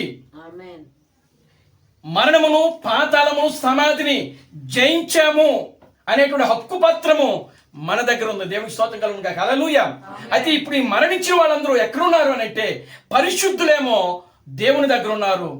ఇంకా ఈ యొక్క దేవుని నమ్మని వారందరూ కూడా, అపవిత్రులు ఎవరైతే ఉన్నారో వాళ్ళందరూ కూడా పాతాళంలోనే ఉన్నారు. దేవునికి స్తోత్రం కలుగును గాక. హల్లెలూయా. చూడండి, ఇప్పుడు చివరిలో ఇప్పుడు మనమంతా కూడా క్రీస్తులమే. దేవునికి స్తోత్రం కలుగును గాక. హల్లెలూయా. అంటే దేవుని యొక్క ప్రణాళికలో, దేవుని యొక్క ఉద్దేశంలో, జగత్తుకు పునాది వేయబడక మునిపే ఆయన ఆలోచనలో, ఆ గొర్రెపిల్ల యొక్క జీవ గ్రంథంలో మన పేర్లు ఉన్నాయి కాబట్టి ఈ రోజున ఆయన ప్రణాళికలో మనం భాగంగా మనం వచ్చాం భూమి మీదకి. దేవునికి స్తోత్రం కలుగును గాక. హల్లెలూయా. చూడండి, చాలా జాగ్రత్తగా వినండి. మొదటి మహోన్నత కళాఖండాన్ని ఆయన నిర్మించుటకు ఎన్ని వేల సంవత్సరాలు పట్టింది? 4000 సంవత్సరాలు పట్టింది. మరొక మహోన్నత కళాఖండాన్ని నిర్మించడానికి ఎన్ని వేల సంవత్సరాలు పట్టింది? 2000 సంవత్సరాలు పట్టిందని క్రీస్తు అని చెప్తున్నాడు ఆయన. 2000 సంవత్సరాల నుంచి మరొక మహోన్నత కళాఖండాన్ని ఆయన చెక్కుతా ఉన్నాడు అని చెప్తున్నాడు ఆయన. దేవుని స్తోత్రం కలుగునుగా. హల్లెలూయా. అంటే ఇప్పుడు ఏమవుతుందంటే ఇక్కడ నుంచి కాలము నిత్యత్వము కూడా ఏకమవుతుంది. ఇక్కడ దేవుని నామానికి మహిమ కలుగునుగా. హల్లెలూయా. పరలోకము భూలోకము ఏమవుతున్నాయి? ఏకమవుతున్నాయి. ఇప్పుడు దేవుని స్తోత్రం కలుగునుగా. హల్లెలూయా. మానవుడు ఎప్పుడైతే క్రీస్తు అయ్యాడో, మానవుడు ఎప్పుడైతే దేవుడు అయ్యాడో, మానవుడు ఎప్పుడైతే రాజు అయ్యాడో అప్పుడే పరలోకము భూలోకము ఏకమైనవి. అప్పుడే కాలము నిత్యత్వము ఏకమైనవి. దేవుడి స్తోత్రం కలుగునుగా. హల్లెలూయా. అప్పుడు అంటే ఇప్పుడు ఏం కట్టబడుతుందంటే దేవుని రాజ్యము, పరలోక రాజ్యము భూమి మీదనే స్థాపించబడతా ఉన్నది.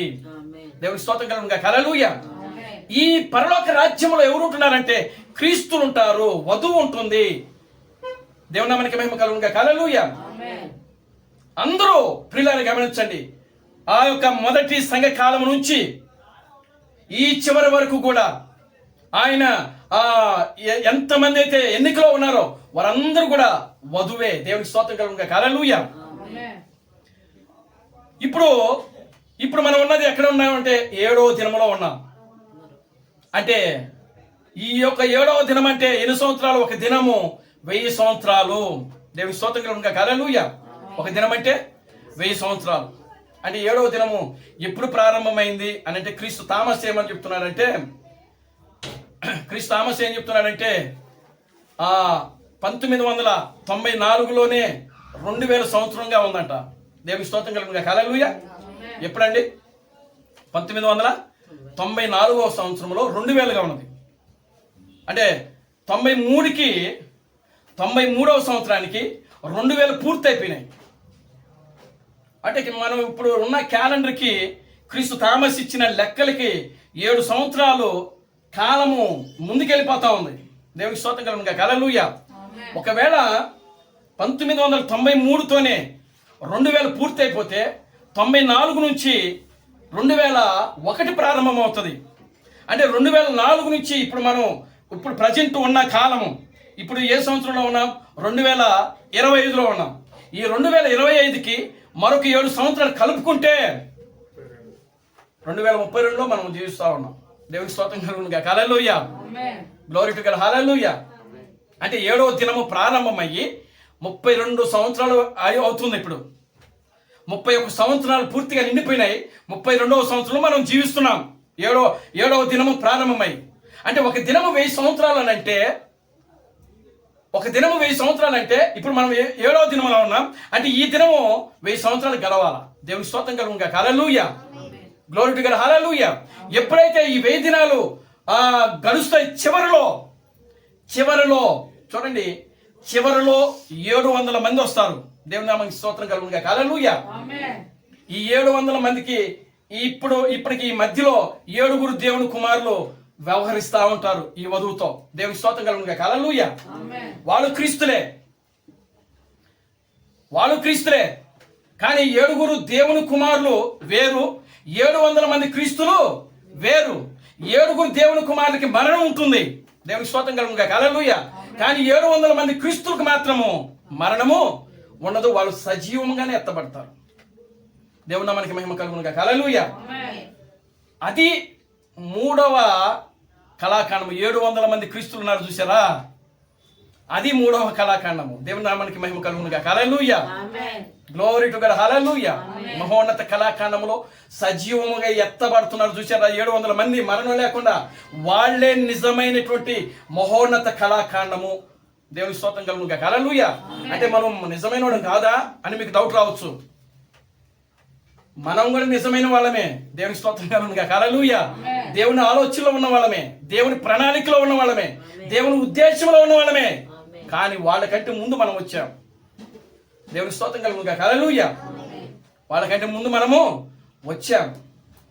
వాళ్ళు చివరిలో వస్తున్నారు. చూడండి, ప్రతి కాలంలో క్రీస్తు ఎప్పుడు వస్తున్నాడంటే చివరిలోనే వస్తున్నాడు. యేసు క్రీస్తు ఎప్పుడు వచ్చాడు? 4000 ముగింపులో వచ్చాడు ఆయన. దేవుని స్తోత్రం కలుగునుగా. హల్లెలూయా. ఎప్పుడు వచ్చాడు? 4000 ముగింపులో వచ్చాడు. అంటే ఒక యుగాన్ని ముగిస్తూ మరొక యుగానికి ఆయన ప్రారంభిస్తున్నాడు. అంటే 2 కాలాలకు మధ్యలో ఉన్నాడు. ఇక్కడ చాలా జాగ్రత్తగా ఉన్నాడు. యేసుక్రీస్తు రెండు కాలాలకి మధ్యలో ఉన్నాడు. ఏ కాలము? ఒకటేమో పాత నిబంధన, మరొకటి కొత్త నిబంధన. అంటే పాత నిబంధన ముగిస్తూ కొత్త నిబంధనను ప్రారంభిస్తా ఉన్నాడు ఆయన. దేవుని స్తోత్రం కలుగునుగాక. హల్లెలూయా. క్రీస్తు బ్రహ్మము సంఘానికి ఎప్పుడు వచ్చాడు? ప్రారంభంలో లేడు ఆయన. ఎక్కడున్నాడు? చివరిలో ఉన్నాడు. లవోదికీయుల సంఘములో ఉన్నాడు ఆయన. దేవుని స్తోత్రం కలుగునుగాక. హల్లెలూయా. అంటే ఈ 2000 సంవత్సరాలకి సంఘానికి ఆయన చూడండి కొత్త నిబంధన ముగిస్తూ నిత్య నిబంధనను ఆయన ప్రారంభిస్తా ఉన్నాడు. దేవుని స్తోత్రం కలుగునుగాక. హల్లెలూయా. స్తోత్రం. పాత నిబంధనను యేసుక్రీస్తు ముగిస్తూ కొత్త నిబంధన ప్రారంభించాడు ఆయన. అర్థమవుతుందండి? దేవుని స్తోత్రం కలుగునుగాక. హల్లెలూయా. క్రీస్తు బ్రహ్మము కొత్త నిబంధనను ముగిస్తూ నిత్య నిబంధనకు ఆయన ఏం చేసినాడంటే పునాది వేశాడు. దేవుని స్తోత్రం కలుగునుగాక. హల్లెలూయా. అంటే మనము ఇప్పుడు పాత నిబంధనలో మనం లేము, కొత్త నిబంధనలో మనం లేము. ఇప్పుడు మనం ఎక్కడ ఉన్నామంటే నిత్య నిబంధనలో ఉన్నాం. అంటే ఒక విధంగా చెప్పాలంటే మనకు మరణమే లేదు. మనకు 1000 సంవత్సరాలు బతుకుతాం, జీవిస్తాం. మీరు పరిపూర్ణంగా నమ్మితే, విశ్వాసంతో. మీకు రోగాలు రానివ్వండి, బలహీనతలు రానివ్వండి, ఏదొచ్చినా సరే వాటిని జయించగలిగే శక్తి సామర్థ్యం మాకు ఇవ్వండి అని ప్రార్థన చేయండి. దేవుని స్తోత్రం కలుగునుగాక. హల్లెలూయా. మనం ఈ లోకముల నుండి సజీవముగా ఎత్తబట్టమే దేవుని యొక్క ఆలోచన, దేవుని యొక్క ఉద్దేశం. అంటే ఈ 1000 సంవత్సరాలకి ఇంకెన్ని సంవత్సరాలు ఉంది? ఇప్పుడు మనం 32లో ఉన్నాము. అంటే ఇంకా ఎన్ని సంవత్సరాలు ఉంది? 963 సంవత్సరాలు ఉన్నాడు. అంటే మెతుషాల బతికాడు 963 సంవత్సరాలు, 69. దేవుని స్తోత్రం కలుగునుగాక. హల్లెలూయా. చూడండి ఇక్కడ, అంటే మెతుషాల జీవితాన్ని మనం జీవించబోతున్నాం. ఆమేన్. హల్లెలూయా. బైబిల్లో మెతుషాల ఉన్నాడు.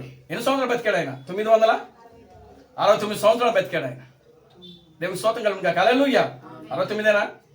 చూడండి, అధ్యాయం చదవండి, ఒకసారి చదవండి. 4వ అధ్యాయం, ఆదికాండము.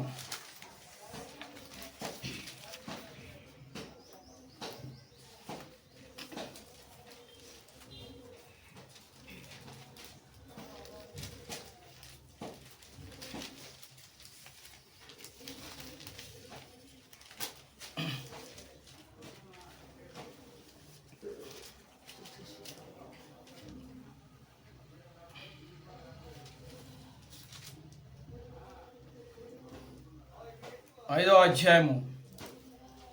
అధ్యాయము ఆదికాండము 5వ అధ్యాయము 21 నుంచి చదవండి. హనోకు 60 ఏండ్లు బ్రతికి మెతుషెలను కనెను. హనోకు మెతుషెలను కనిన తరువాత 300 ఏండ్లు దేవునితో నడుచుచు కుమారులను కుమార్తెలను కనెను. హనోకు దినములన్నీ 360 ఏండ్లు. హనోకు దేవునితో నడిచిన తర్వాత దేవుడు అతనిని తీసుకుని పోయెను గనుక అతడు లేకపోయెను. మెతుషెల 180 ఏండ్లు బ్రతికి లెమెకును కనెను. మెతుషెల లెమెకును కనిన తరువాత 702 బ్రతికి కుమారులను కుమార్తెలను కనెను. మెతుషెల దినములన్నీ 969 ఏండ్లు. అప్పుడు అతడు మృతి పొందెను. ఎన్ని సంవత్సరాలు బ్రతికాడండి? 969 ఏండ్లు బ్రతికాడు. అంటే ఇంకెన్ని సంవత్సరాలు అక్కడ పూర్తి మిగిలి ఉన్నాయి? ఎన్ని సంవత్సరాలు? 1000 సంవత్సరాలకి ఇంకెన్ని సంవత్సరాలు మిగిలి ఉన్నాయి?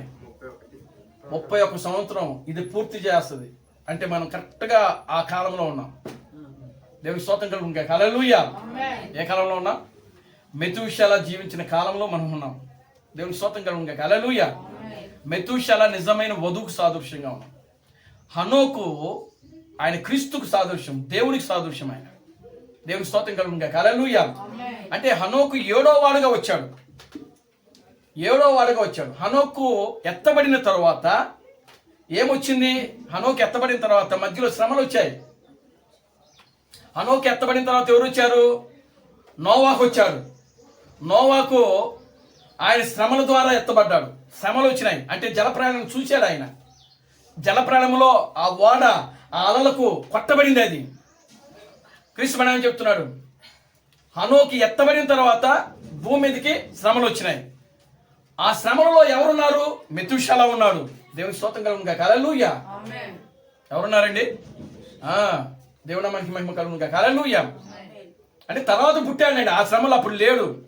దేవుని స్తోత్రం కలుగునుగాక. జలప్రళయం వచ్చినప్పుడు మెతుషెల పుట్ల, మెతుషెల అప్పటికి లేడు. కనుక ఇప్పుడు చూడండి, మెతుషెల ఎవరు కుమారుడు? ఎవరు కుమారుడు? హనోకు కుమారుడు. దేవుని స్తోత్రం చెప్పండి. హల్లెలూయా. అంటే ఇప్పుడు చూడండి, శ్రమలు వచ్చిన తరువాత ఇప్పుడు ఆ యొక్క మెతుషెల 969 ఏళ్ళు బతికాడు. నిజమైన వధువుకి మెతుషెల సూచనగా ఉన్నాడు అక్కడ. దేవునికి స్తోత్రం కలుగునుగాక. హల్లెలూయా. ఆమేన్. హల్లెలూయా. కరెక్ట్గా ఇప్పుడు ఆ సమయంలో మనం జీవిస్తున్నాం. మెతుషెల జీవించిన కాలంలో మనం జీవిస్తున్నాం. ఇప్పుడు మెతుషెల ఎన్ని సంవత్సరాలు బ్రతికాడు? 969 ఏళ్ళు బ్రతికాడు.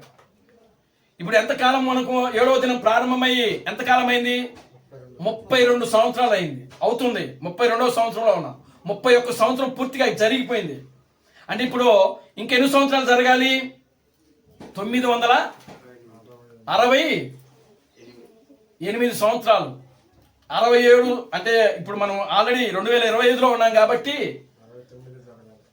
69 సంవత్సరాలు జరగాల. అంటే కరెక్ట్గా ఆ లెక్కలోనే మనం ఉన్నాం. ఇప్పుడు మెతుషెల ఆ జీవించిన కాలంలో మనం జీవిస్తా ఉన్నాం. దేవుని స్తోత్రం కలుగునుగాక. హల్లెలూయా.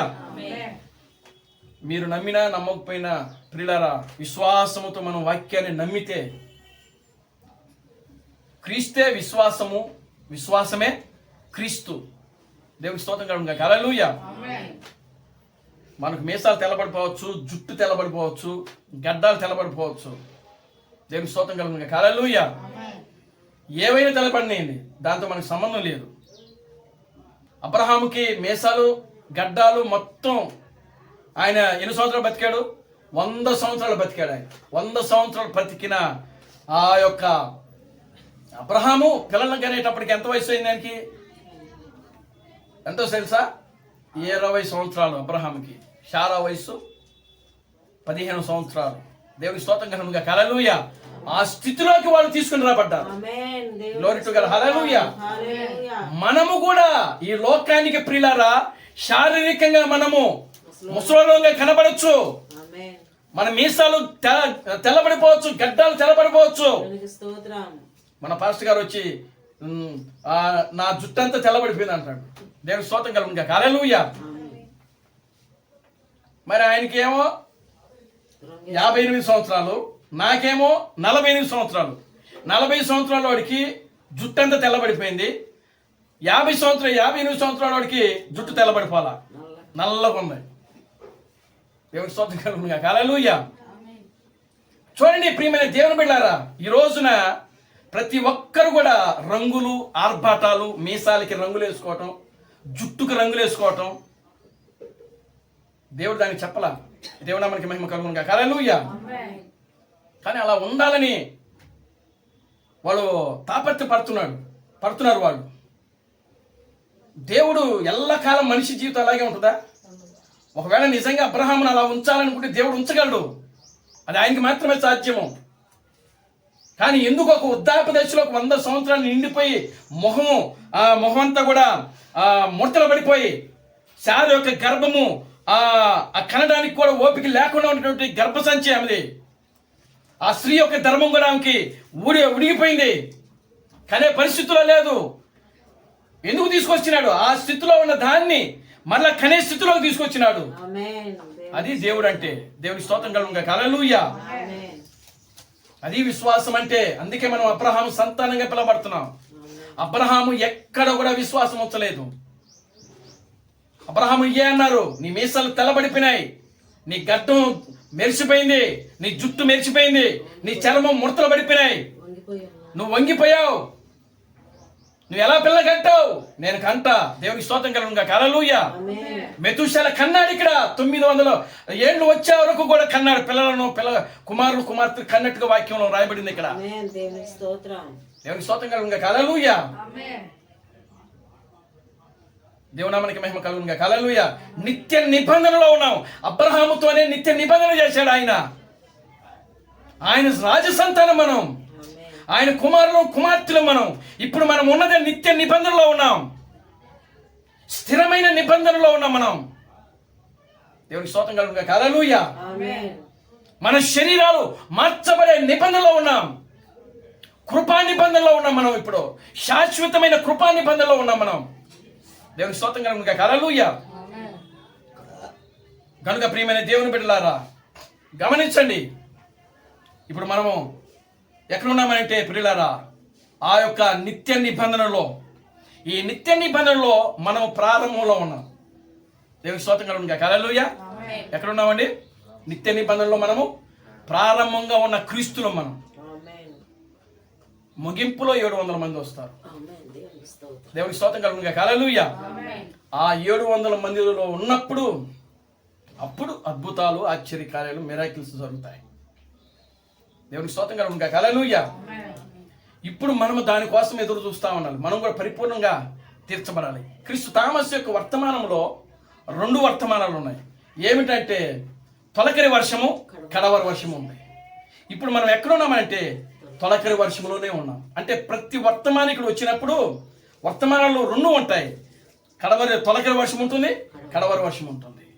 క్రీస్తు బ్రహ్మము యొక్క వర్తమానము తొలకరి వర్షం అయితే, క్రీస్తు తామస్ యొక్క వర్తమానము కడవరి వర్షం. అది దేవునికి స్తోత్రం కలుగునుగా. హల్లెలూయా. క్రీస్తు తామస్ యొక్క వర్తమానము రాబోయేదానికి అది తొలకరి వర్షం అయితే, ఈ చివరి తరంలో వచ్చేటువంటి ఆ 7 దేవుని కుమారుల ద్వారా వారు ఎవరైతే ఉన్నారో వారి ద్వారా వచ్చేదే కడవరి వర్షము. దేవుని స్తోత్రం కలుగునుగా. హల్లెలూయా. కనుక ఇప్పుడు పరిపూర్ణంగా మనం క్రీస్తులుగా తయారవుతా ఉన్నాం. ఆమేన్. దేవుని నామానికి మహిమ కలుగునుగా. హల్లెలూయా. స్తోత్రం. ఆ మహోన్నత కళాఖండములో మనము పిల్లరా ఒక కణము, మనము ఒక జీవ కణము. స్తోత్రం. దేవుని స్తోత్రం కలుగునుగా. హల్లెలూయా. ఆమేన్. చూడండి, క్రీస్తు బ్రహ్మం 10 లక్షల్లో ఒకరు అనేటువంటి వర్తమానం ఇచ్చాడు. అంతమందిలో ఒకరంట 10 లక్షలలో ఒకరంట ఎత్తబడేది. దేవుని స్తోత్రం కలుగునుగా. హల్లెలూయా. కనుక 10 లక్షల్లో వర్తమానం ప్రకారం మనం చూస్తే ఇప్పుడు ఈ చివరి దినాల్లో ఈ నిత్య నిబంధన కాలంలో ప్రియులారా ఇక్కడ పరిపూర్ణమైన విశ్వాసం కలిగి జీవిస్తేనే క్రీస్తు. ఎందుకంటే క్రీస్తు ఒక పరిపూర్ణమైన విశ్వాసి ఆయన. దేవునికి స్తోత్రం కలుగునుగా. హల్లెలూయా. క్రీస్తు ఎవరు ఉన్నారు? ఒక పరిపూర్ణమైన విశ్వాసి అయిన. నీవు క్రీస్తులో భాగమైతే నీవు కూడా విశ్వాసవే. దేవునికి స్తోత్రం కలుగునుగా. హల్లెలూయా. చూడండి, ఒక కుటుంబం ఉందనుకోండి.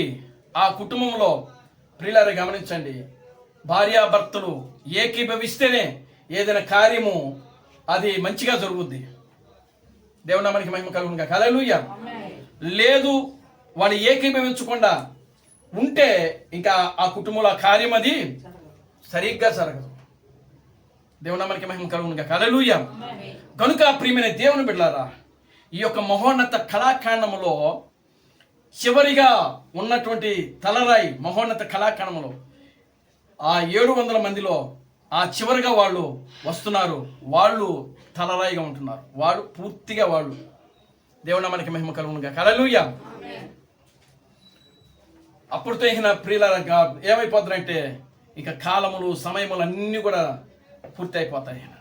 దేవుని కాలము కూడా పూర్తి అయిపోతుంది. ఈ 1000 సంవత్సరాలు కూడా పూర్తి అయిపోతుంది. ఆమేన్.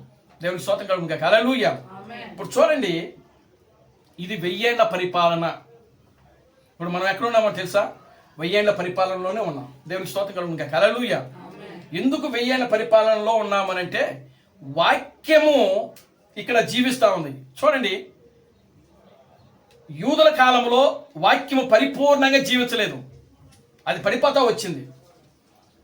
తరువాత యేసుక్రీస్తు వచ్చిన తర్వాత సంఘము వచ్చింది.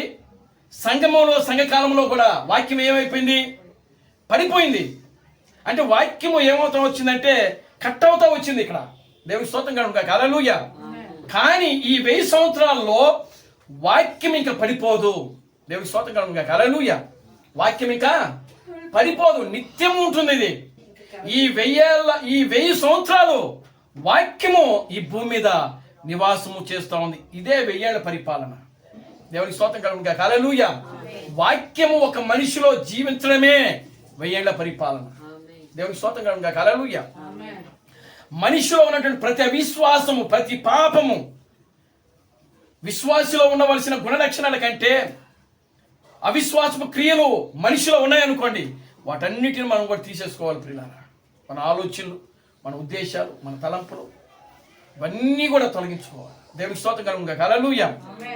కనుక ఇప్పుడు చూడండి, ఈ 700 మందికి నాయకుడు క్రీస్తు థామసే. ఎందుకంటే విశ్వాసము ద్వారా మొట్టమొదటి పునాది వేసింది ఆయనే కాబట్టి. దేవుని నామానికి మహిమ కలుగును గాక. హల్లెలూయా. విశ్వాసము ద్వారా ప్రేమ ద్వారా భక్తి ద్వారా సహోదరు ప్రేమ, సద్గుణము, ఇవన్నీ కూడా ఎవరిలో ఉండాలని అంటే ఒక మనిషిలో ఉండాలి. ఒక మనిషి అలా జీవించిన మనిషి క్రీస్తు అబ్రహాము, అలా జీవించిన మనిషి క్రీస్తు థామస్, అలా జీవించిన వ్యక్తిలో ఎవరైతే ఉంటారో ప్రియులారా, వారందరూ కూడా ఆ యొక్క మహోన్నత కళాఖండములో ఒక భాగముగా, ఒక కణముగా జీవిస్తా ఉన్నారు. దేవుని స్తోత్రం కలుగును గాక. హల్లెలూయా. ఆమేన్. హల్లెలూయా. కనుక ప్రియమైన దేవుని బిడ్డలారా, పాత నిబంధన, క్రొత్త నిబంధన, నిత్య నిబంధన, యేసు క్రీస్తు, బ్రహ్మ క్రీస్తు, థామస్ క్రీస్తు, 700 మంది క్రీస్తులు. ఇక్కడ వచ్చేదంతా కూడా క్రీస్తులే. దేవునికి స్తోత్రం కలుగును గాక. హల్లెలూయా. వారికి స్త్రీలు అవ్వచ్చు, పురుషులు అవ్వచ్చు. దేవుని నామానికి మహిమ కలుగును గాక. హల్లెలూయా. కనుక చూడండి, ఏశావు కొండకు తీర్పు తీర్చుటకై సియోను కొండ మీద రక్షకులు పుడతారని వాక్యంలో రాయబడింది. సియోను కొండ మీద రక్షకుడు. సియోన్ అనగా అర్థం ఏంటి? సియోన్ అనగా అర్థం ఏంటి? వధువు. సియోన్ అనగా వధువు, నిజమైన పెళ్లి కుమార్తె. సియోను కొండ మీద రక్షకులు పుడతానంట. అంటే ఈ సియోను కొండ వధువు అయినప్పుడు దాని మీద రక్షకులు ఎవరు? దాని మీద రక్షకులు ఎవరు అని అంటే ప్రియులారా, మనం వధువు అయినప్పుడు సియోను కొండ మీద రక్షకులు. ఆ రక్షకులు 700 మంది క్రీస్తులు. దేవునికి స్తోత్రం కలుగును గాక. హల్లెలూయా. ఆ రక్షకులే 700 మంది క్రీస్తులు. దేవుని నామానికి మహిమ కలుగును గాక. హల్లెలూయా. అందుకనే ఆయన ఇచ్చినటువంటి వర్తమానంలో ఆయన ఇందాక మనం చదివాం ఒక వర్తమానం, లవోదిక సంఘకాలం అనుకుంటా. దేవునికి స్తోత్రం కలుగును గాక. హల్లెలూయా. దాంట్లో ఆయన చెప్తున్నాడు కదా, ఆయన న్యాయమును బట్టి విమర్శ చేయొచ్చు, యుద్ధము జరిగిస్తూ. దేవుని నామానికి మహిమ కలుగును గాక. హల్లెలూయా. చూడండి ఆ యొక్క అధ్యాయం 53వ అధ్యాయం, యెషయా గ్రంథము 53వ అధ్యాయం, ఆ చివరిలో ఉంటుంది లాస్ట్ లేఖనం చదవండి. లాస్ట్ వచనంలో 2వ భాగము, కావున గొప్పవారితో నేను అతనికి పాలు పంచి పెట్టెదను, గనులతో కలిసి అతడు కొలసమును విభాగించుకొనును, ఏలయనగా మరణమునందునట్లు అతడు తన ప్రాణమును దారబోసెను, అతిక్రమం చేయవారిలో ఎంచబడిన వాడైను, అనేకుల పాపములను భరించుచు తిరుగుబాటు చేసిన వారి గురించి విజ్ఞాపన చేయుచున్నాడు. తిరుగుబాటు చేయుచున్న వారి గురించి విజ్ఞాపన. ఇప్పుడు క్రీస్తు థామస్ విజ్ఞాపన చేస్తా ఉన్నాడు. ఆయన దేవునికి స్తోత్రం కలుగును గాక. హల్లెలూయా. ఎవరి గురించి విజ్ఞాపన చేస్తున్నాడు? నీ గురించి, నా గురించి చేయట్లేదు ఆయన. దేవునికి స్తోత్రం కలుగును గాక. హల్లెలూయా. తిరుగుబాటు చేసేవాళ్ళ మీద దేవునికి స్తోత్రం కలుగును గాక. హల్లెలూయా. వాక్యం మీద తిరుగుబాటు చేసేవాళ్ళ మీద, రాజకీయ నాయకుల గురించి మీద, ఇంకా ఎవరెవరైతే తిరుగుబాటు చేస్తున్నారో వాళ్ళందరి గురించి ఏం చేస్తున్నాడు ఆయన? విజ్ఞాపన. తిరుగుబాటు చేసే వాళ్ళ గురించి క్రీస్తు థామస్ ఇప్పుడు విజ్ఞాపన చేస్తాం. దేవునికి స్తోత్రం కలుగును గాక. హల్లెలూయా. మీలో ఎవరైనా సరే వాక్యం మీద తిరగబడితే మీ గురించి కూడా ఆయన ప్రార్థన చేస్తూ ఉంటాడు ఆయన. దేవునికి స్తోత్రం కలుగును గాక. హల్లెలూయా. ఎందుకని? ఆ తిరుగుబాటు స్వభావమును తొలగించాలి. తొలగిస్తేనే నువ్వు పెళ్లి కుమార్తెలో ఒక భాగంగా ఉంటావు. దేవునికి స్తోత్రం కలుగును గాక. హల్లెలూయా. తీసివేసుకుంటేనే ఆయన చెప్తున్నాడు కదా, మీలో ఉన్నటువంటి అవిశ్వాసపు క్రియలు మీరు తొలగించుకోండి. దేవుని నామానికి మహిమ కలుగును గాక. హల్లెలూయా. కనుక దేవుని ఆలోచన అంటేనే పెండ్లి కుమార్తె. దేవునికి స్తోత్రం కలుగును గాక. హల్లెలూయా. దేవుని ఆలోచన అంటే ఏమిటి? పెండ్లి కుమార్తె. పెళ్లి కుమార్తెయే ఈ లోకానికి దేవుడు, పెళ్లి కుమార్తె ఈ లోకానికి క్రీస్తు, పెళ్లి కుమార్తె ఈ లోకానికి రాజులకు రాజు, ప్రభువులకు ప్రభువు. సమస్తము కూడా పెళ్లి కుమార్తె. దేవుడు పెళ్లి కుమార్తె ద్వారానే ఈ ప్రపంచాన్ని ఏలబోతున్నాడు ఆయన. దేవునికి స్తోత్రం కలుగును గాక. హల్లెలూయా. స్తోత్రం. కనుక ప్రియమైన దేవుని బిడ్డలారా గమనించండి, ఈ యొక్క అవినీతిని అంతా కూడా స్వాధీనం చేసుకునేది పెళ్లి కుమార్తె. పాపమును తొలగించేది పెళ్లి కుమార్తె. దేవుని మనకి మహిమ కలుగును గాక. హల్లెలూయా.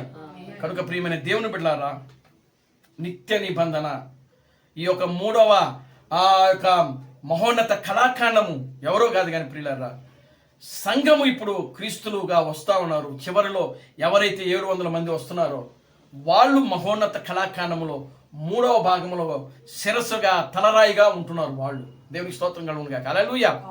వాళ్ళే శిరస్సు, వాళ్ళే మనము పునాదులము, మనము ప్రారంభంలో ఉన్నాము. మనము ఇప్పటి నుంచి విశ్వాసముతో, పరిపూర్ణమైన విశ్వాసంతో మనము ఉన్నప్పుడు మాత్రమే మనము క్రీస్తులో ఒక భాగముగా, ఒక విత్తనంగా మనము ఉండబోతున్నాం. ఎవరైతే విశ్వాసములో అవిశ్వాసము కలిగి నిరాశతో నిస్పృహలో ఉంటూ వాక్యాన్ని అనుమానంతో అవిశ్వాసంతో ఎవరైతే తీసుకుంటున్నారో వారు అందులోకి భాగస్తులుగా ఉండలేరు. కనుక ప్రియమైన దేవుని బిడ్డలారా, ఇక ముందు జీవించేది వాక్యమే. యుగ యుగమాలు దానికి పునాది వేశాడు. ఎక్కడేశాడు? క్రీస్తు థామస్ దగ్గర నుంచి ఆయన వేశాడు. దేవునికి స్తోత్రం కలుగును గాక. Hallelujah. Glory to God. Hallelujah. పెండ్లి కుమార్తెలో మొట్టమొదటి గింజ ఎవరంటే క్రీస్తు థామస్. పెండ్లి కుమార్తెలో జ్యేష్ఠుడుగా, ప్రథమ ఫలముగా, మొట్టమొదటి గింజగా క్రీస్తు థామస్ వచ్చాడు. అక్కడి నుంచి కూడా వారందరూ కూడా క్రీస్తులే వస్తా ఉన్నారు. ఆయన దేవుని మనకి మహిమ కలుగును గాక. హల్లెలూయా. కనుక ప్రియమైన దేవుని బిడ్డలారా, మనం ఇప్పుడు యుద్ధ పోరాటంలో ఉన్నాం, యుద్ధ రంగంలో ఉన్నాం, యుద్ధ స్థలంలో ఉన్నాం, యుద్ధ భూమిలో ఉన్నాం. యుద్ధ భూమిలో మనకు దెబ్బలు తగులుతాయి, ప్రాణాలు కూడా పోతూ ఉంటాయి. ఇప్పుడు ఈ ప్రాణాలు పోయే వాళ్ళందరూ కూడా వాళ్ళే. దేవునికి స్తోత్రం కలుగును గాక. హల్లెలూయా. ఈ మరణించే వాళ్ళందరూ కూడా వాళ్ళే అనుకుంటున్నాను. దేవుని మనకి మహిమ కలుగును గాక. హల్లెలూయా. రోగాలతో, బలహీనతలతో ఈ పోరాటంలో పోరాడి పోరాడి పోరాడి పోరాడి వాళ్ళు ఏమైపోతున్నారు? పోరాడి మరణించినోడు కూడా యుద్ధ వీరుడే. ఇక్కడ దేవునికి స్తోత్రం కలుగును గాక. హల్లెలూయా. పోరాడి మరణించిన వాళ్ళు ఏమంటారు? వాళ్ళకు ఒక విగ్రహాలు కట్టి, శిలాపలకలు కట్టి, సంవత్సరానికి ఒకసారి అమరవీరులు అని చెప్పి ఏం చేస్తున్నారు? వాళ్ళు ఎందుకు పెట్టాడు? వాళ్ళు ఊరికినే పెట్టుకో, దేవుడు ఊరికినే పెట్టలా, అవన్నీ ప్రకృతిలో చూపిస్తున్నాడు. వాళ్ళు యుద్ధ వీరులు అంటాడు, సైనిక వీరులు అంట. దేంట్లో సైనికులు? యుద్ధ భూమిలో ఉండి వాళ్ళు పోరాడి, శత్రువుతో పోరాడి పోరాడి పోరాడి ఏం చేస్తున్నారు? వాళ్ళు అలిసిపోయి ఆ పోరాటంలో దెబ్బలు తగిలి తగిలి మరణిస్తున్నారు. దేవునికి స్తోత్రం కలుగును గాక. హల్లెలూయా. దానికి గవర్నమెంట్ వాళ్ళు ఇచ్చేది ఏమిటి? యుద్ధ వీరుడు. యుద్ధ భూమిలో చనిపోయాడు కాబట్టి అతను ఏమంటున్నారు?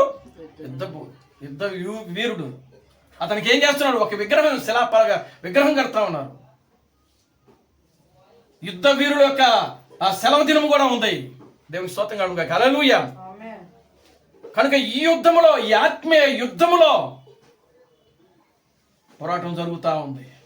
ఉండేవాళ్ళు ఉంటారు, పోయేవాళ్ళు పోతా ఉంటారు. దేవునికి స్తోత్రం కలుగును గాక. హల్లెలూయా. వాడు మరణించినా క్రీస్తులే, మరణించకపోయినా క్రీస్తులు. మన క్రీస్తులు కాదని మీరు ఎట్టి పరిస్థితులు సందేహం రాకూడదు మీలో. యుద్ధంలో మీరు పోరాడుతున్నారు. దేవుని నామానికి మహిమ కలుగును గాక. హల్లెలూయా. యుద్ధంలో పోరేవాడికి ఏం తగులుతాయి? దెబ్బలు తగులుతాయా లేవా? బాణాలు తగులుతూ ఉంటాయి. అవసరమైతే ప్రాణాలు కూడా పోతాయి, మరణిస్తారు. పోరాడి మరణించిన వాడే యుద్ధ వీరుడు. చివరిలో నిలబడేవాడు కూడా యుద్ధ వీరుడే. దేవునికి స్తోత్రం కలుగును గాక. హల్లెలూయా. మరణించిన యుద్ధ వీరుడే, మరణించకపోయినా కూడా యుద్ధ వీరుడే. అందరూ కూడా యుద్ధ వీరులే. కనుక ప్రియమైన దేవుని బిడ్డలారా, మనమున్నది యుద్ధ భూమిలో ఉన్నాం. కనుక ఈ యుద్ధ భూమిలో పోరాడుతూనే ఉన్నారు అంతం వరకు. ఎక్కడో ఒక మాట ఉంటుంది, మత్తయి సువార్తలో అనుకుంటా, అంతము వరకు ఆ పోరాడేవాడు, నిలబడిన వాడు ధన్యుడని ఒక మాట ఉంటుంది అక్కడ. దేవునికి స్తోత్రం కలుగును గాక. హల్లెలూయా. అది మత్తయి సువార్త అనుకుంటా, 24వ అధ్యాయం చూడండి ఒకసారి. మత్తయి సువార్త 24వ అధ్యాయము చివరిలో ఉంటుంది. అది అంతం వరకు సహించువాడే అని ఉంటుంది అక్కడ. మత్తయి సువార్త 24వ అధ్యాయం.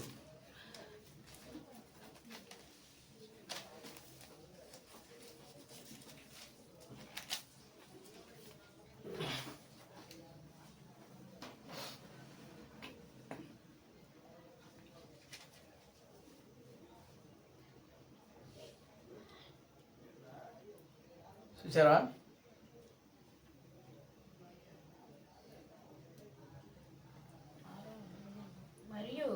మరియు మీరు యుద్ధ భూమిని గూర్చి అది కాదు, అక్కడ ఉంటది, అక్కడ ఉందా? అంతము వరకు సహించువాడు ఎవడో సరే, దేవునికి స్తోత్రం కలుగునుగా. హల్లెలూయా. అంతము వరకు సహించిన వాడు ధన్యుడు అని ఉంటుంది అక్కడ. దేవునికి స్తోత్రం కలుగునుగాక. హల్లెలూయా. ఆమేన్. చూడండి 33 నుంచి చదవండి. ఆ ప్రకారమే మీరు ఈ సంగతులు జరుగుట చూసినప్పుడు ఆయన సమీపమనే ద్వారం దగ్గరనే ఉన్నాడని తెలుసుకునండి. ఇవన్నీ జరుగు వరకు ఈ తరము గతింపదని నిశ్చయముగా మీతో చెప్పుచున్నాను. ఆకాశము భూమియు గతించును గాని నా మాటలు ఏ మాత్రమును గతింపవు. అయితే ఆ దినమును గూర్చియు ఆ గడియను గూర్చియు తండ్రి మాత్రమే ఎరుగును గాని ఏ మనుషుడైనను పరలోకమందుల దూతలైనను ఎవరైనను ఎరుగరు. నోవాహు దినములు ఎలా ఉండునో మనిషి కుమారుని రాకడిగా అలాగే ఉండును. జలప్రలయమునకు ముందుటి దినములలో నోవాహు ఓడలోనికి వెళ్లిన దినము వరకు వారు తినుచు త్రాగుచు పెండ్లు చేసుకొనుచు పెండ్లికిచ్చుచు ఉండి జలప్రలయము వచ్చి అందరినీ కొట్టుకుని పోవు వరకు ఎరుగకపోయిరి. అలాగుననే మనుష్య కుమారుడు రాకడ ఉండును. ఆ కాలమున ఇద్దరు పొలములో ఉందురు, ఒకడు తీసుకొని పోబడును, ఒకడు విడిచిపెట్టబడును. ఇద్దరు స్త్రీలు తిరగలి విసురుచుండగా ఒకటి తీసుకొని పోబడును, ఒకటి విడిచిపెట్టబడును. కాదులేండి, దేవుని స్తోత్రం కలుగునుగా. హల్లెలూయా. అంతము వరకు సహించువాడెవడో అది ఎన్నో వచ్చిన వాడే రక్షింపబడును. 13వ వచనం. మత్తయి సువార్త 13వ వచనం. 24:13. రైట్, ఓకే, చదవండి. అంతము వరకు సహించువాడు ఎవడో వాడే రక్షింపబడును. మరియు ఈ రాజ్య సువార్త సకల జనులకు సాక్షార్థమై లోకమంతటను ప్రకటింపబడును. అటు తర్వాత అంతము వచ్చును. దేవునికి స్తోత్రం కలుగునుగాక. హల్లెలూయా. కనుక అంతము వరకు సహించాలా. ఆ సహించువాడు ఎవడో వాడే రక్షించబడతాడు. కనుక పోరాటంలో అనేక పోరాటాలు ఉంటాయి. బాధలు, కష్టాలు, శోధనలు, ఇరుకులు, ఇబ్బందులు అన్నీ ఉంటాయి. కనుక వాటిని సహించాలి. అంతవరకు మనం నిలబడాలి. కనుక దేవుడు తన పరిశుద్ధ వాక్యమును దీవించి ఆశీర్వదించును గాక. ఆమేన్. ప్రార్థన చేసుకుందాం. దయచేసి అందరూ కూడా లేచి నిలబడండి. ప్రియమైన దేవుని బిడ్డలారా, మహోన్నత కళాఖండములో నీవు ఒక భాగమై ఉన్నావు. మహోన్నత కళాఖండంలో ఆ ప్రవక్తలందరూ కూడా ఒక భాగమై ఉన్నారు. వాళ్ళు చివరికి పరిపూర్ణమైన మహాకళాఖండము యేసుక్రీస్తు అయినాడు. ఇదిగో సంఘములో ఉన్నటువంటి ప్రవక్తలు, అపోస్తులు, విశ్వాసులు వీళ్ళందరూ కూడా ఒక మహోన్నత కళాఖండముగా ఉన్నారు. వాళ్ళు మహోన్నత కళాఖండములో ఒక భాగమై ఉన్నారు. చివరికి ఒక పరిపూర్ణమైన మహాకళాఖండం వచ్చింది. ఆ కళాఖండమే ప్రభు అయిన బ్రహ్మ క్రీస్తు. ఇదిగో ఆ మహోన్నత కళాఖండములో నీవు నేను ఒక భాగము. దేవుని ఆలోచనలో నీవు నేను ఒక భాగము. దేవుడంటే ఒక ఆలోచన, దేవుడంటే ఒక ఉద్దేశము, దేవుడంటే ఒక తలంపు. భూమికి పునాదులు వేయబడక మునిపే ఆయనలో నువ్వు ఉన్నావు. ఆయన ఆలోచనలో నువ్వు ఉన్నావు. ఆయన తలంపులో నువ్వు ఉన్నావు. ఆయన ఏమైతే అయి ఉన్నాడో అది కూడా నీవై ఉన్నావు. ఆయన దేవుడైతే నీవు దేవుడు అయి ఉన్నావు. ఆయన రాజు అయితే నువ్వు రాజువి. ఆయన ప్రభువు అయితే నువ్వు ప్రభువి. ఆయన కుమారుడైతే నీవు కుమారుడివి. ఆయన కుమార్తెగా ఉంటే నీవు కూడా కుమార్తెగా ఉంటున్నావు. దేవుడు ఏమైతే అయి ఉన్నాడో ఓ పెండ్లి కుమార్తె కూడా అదే అయి ఉన్నది. ఎందుకంటే వారు ఒకే శరీరము, ఒకే ఆత్మ, ఒకే మనస్సు, ఒకే ఉద్దేశం. కనుక ఈ నిత్య నిబంధనలో ఒకే విశ్వాసం ఉంటుంది, ఒకే నిరీక్షణ ఉంటుంది, ఒకే గురి ఉంటుంది. ఇక్కడ రెండు మనస్తత్వాలు ఉండవు నిత్య నిబంధనలో. విశ్వాసికి అవిశ్వాసికి పొత్తు కుదరదు. ఇక్కడ అవిశ్వాసులు ఉండరు, కేవలం విశ్వాసం మాత్రమే ఉంటారు. హల్లెలూయా, హల్లెలూయా, హల్లెలూయా, హల్లెలూయా, హల్లెలూయా, హల్లెలూయా. మమ్మల్ని మిక్కిలిగా ప్రేమించిన మా మంచి తండ్రి, జీవము గల దేవుడా, జీవాధిపతి, నిన్న నేడు నిరంతరము ఒకటే రీతిగా ఉన్న మా పరమ తండ్రి, నా ప్రభు అయిన అబ్రహాం క్రీస్తు నీ పవిత్రమైన పాదాలకు వందనాలు, స్తుతులు, స్తోత్రం ప్రభువా. నాయన ఈ దినమున నాయన మరొక మహోన్నత కళాకాండం గురించి నాయన మీరు మాకు వివరించినందుకే మీకు వందనాలు, స్తుతులు, స్తోత్రం నాయన. నిత్య నిబంధనలో మేము జీవిస్తున్నాము నాయన. ఈ నిత్య నిబంధనలో ప్రభువా ఒకే విశ్వాసం ఉంటుంది నాయన, ఒకే నిరీక్షణ ఉంటుంది, ఒకే గురి ఉంటుంది ప్రభువా.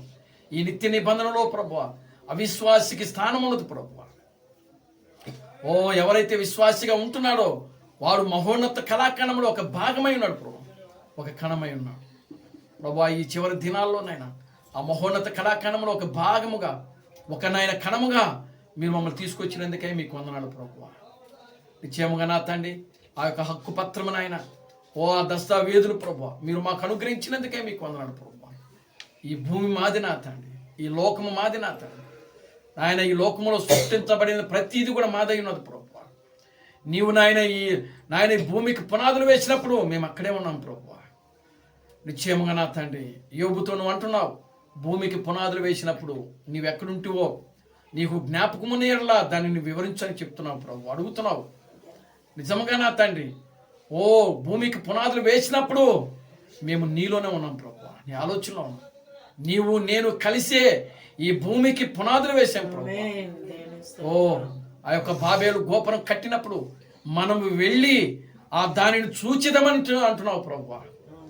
నిజంగా మనము అనే దగ్గర అది పెళ్లి కుమార్తె నీవై ఉన్నావు ప్రభు అని స్తోత్రం చెల్లిస్తున్నాం. నిశ్చయంగా నా తండ్రి ఆ బాబేలును నాశనం చేసేటప్పుడు మేము అక్కడ ఉన్నాము తండ్రి, మీకు వందనాలు, స్తుతులు, స్తోత్రం చెల్లిస్తున్నాం. అక్కడ ఉన్నాము కనుకనే ఆ బాబేలు గురించి నేడు మేము మాట్లాడగలుగుతున్నాం ప్రభువా.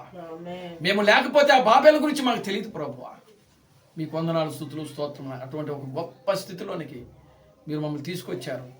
మీకు వందనాలు ప్రభువా. ఈ చివరి దినాల్లో మా యొక్క పోరాటాల్లో ప్రభువా, ఈ లోక సంబంధమైనటువంటి పోరాటాల్లో మేము జీవిస్తూ ఉండగా నా తండ్రి నాయన అంతం వరకు కూడా నాయన విశ్వాసం కలిగి, నిరీక్షణ కలిగి నాయన మా యొక్క పోరాటంలో మేము పోరాడుతూ మా ఆత్మీయ జీవితంలో ముందుకు సాగే కృపను మీరు మాకు అనుగ్రహించండి. కూడున్న ప్రతి బిడ్డను దీవించి ఆశీర్వదించి ఈ మధ్యాహ్నపు దీవులు తెరింపండి. సమస్త ఘనత మహిమను మీరు తెచ్చుకోండి. జీవం కలిగిన నా ప్రభు అయిన అబ్రహాం క్రీస్తును నీ సర్వశక్తి కలిగిన నామలో ప్రార్థించి స్తుతించి వేడుకొనుచున్నాము. ఆమేన్. Christ Branham never fails. Christ Branham never fails. Christ Branham never fails in thee. Hallelujah.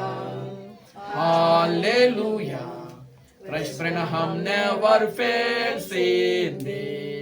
నా ప్రాణమా ప్రభువు స్తుతించుము, నా అంతరము సమస్తమైన పరిశుద్ధ నామమును స్తుతించుము. నా ప్రాణమా ప్రభువు స్తుతించుము, క్రీస్తు బ్రహ్మం చేసిన ఉపకారములను దేనిని మరొకము. ఆమేన్. ఆమేన్. అందరూ రెండు చేతులు పైకెత్తండి. రాజులకు రాజుగా ప్రభువులకు ప్రభుగా పెండ్లి కుమారుడుగా తెర మీద ప్రత్యక్షము కానున్న ప్రభు అయిన అబ్రహాం క్రీస్తు యొక్క కృపా సమాధానము ఇక్కడ కూడిన ప్రతి బిడ్డకును ఈ ప్రపంచంలో 7వ దూత ఎస్ థామస్ గారిని క్రీస్తుగా అంగీకరించి క్రీస్తు బ్రహ్మమే దేవుడు, క్రీస్తు బ్రహ్మమే రాజులకు రాజు, క్రీస్తు బ్రహ్మమే ప్రభువులకు ప్రభు అని నమ్మి విశ్వసించి ఆరాధిస్తున్న ప్రతి బిడ్డకును ఇప్పుడును సదాకాలము తోడైన నడిపించును గాక. ఆమేన్. ఆమేన్. అందరికీ వందనాలు. ప్రభు మిమ్మల్ని దీవించి ఆశీర్వదించును గాక.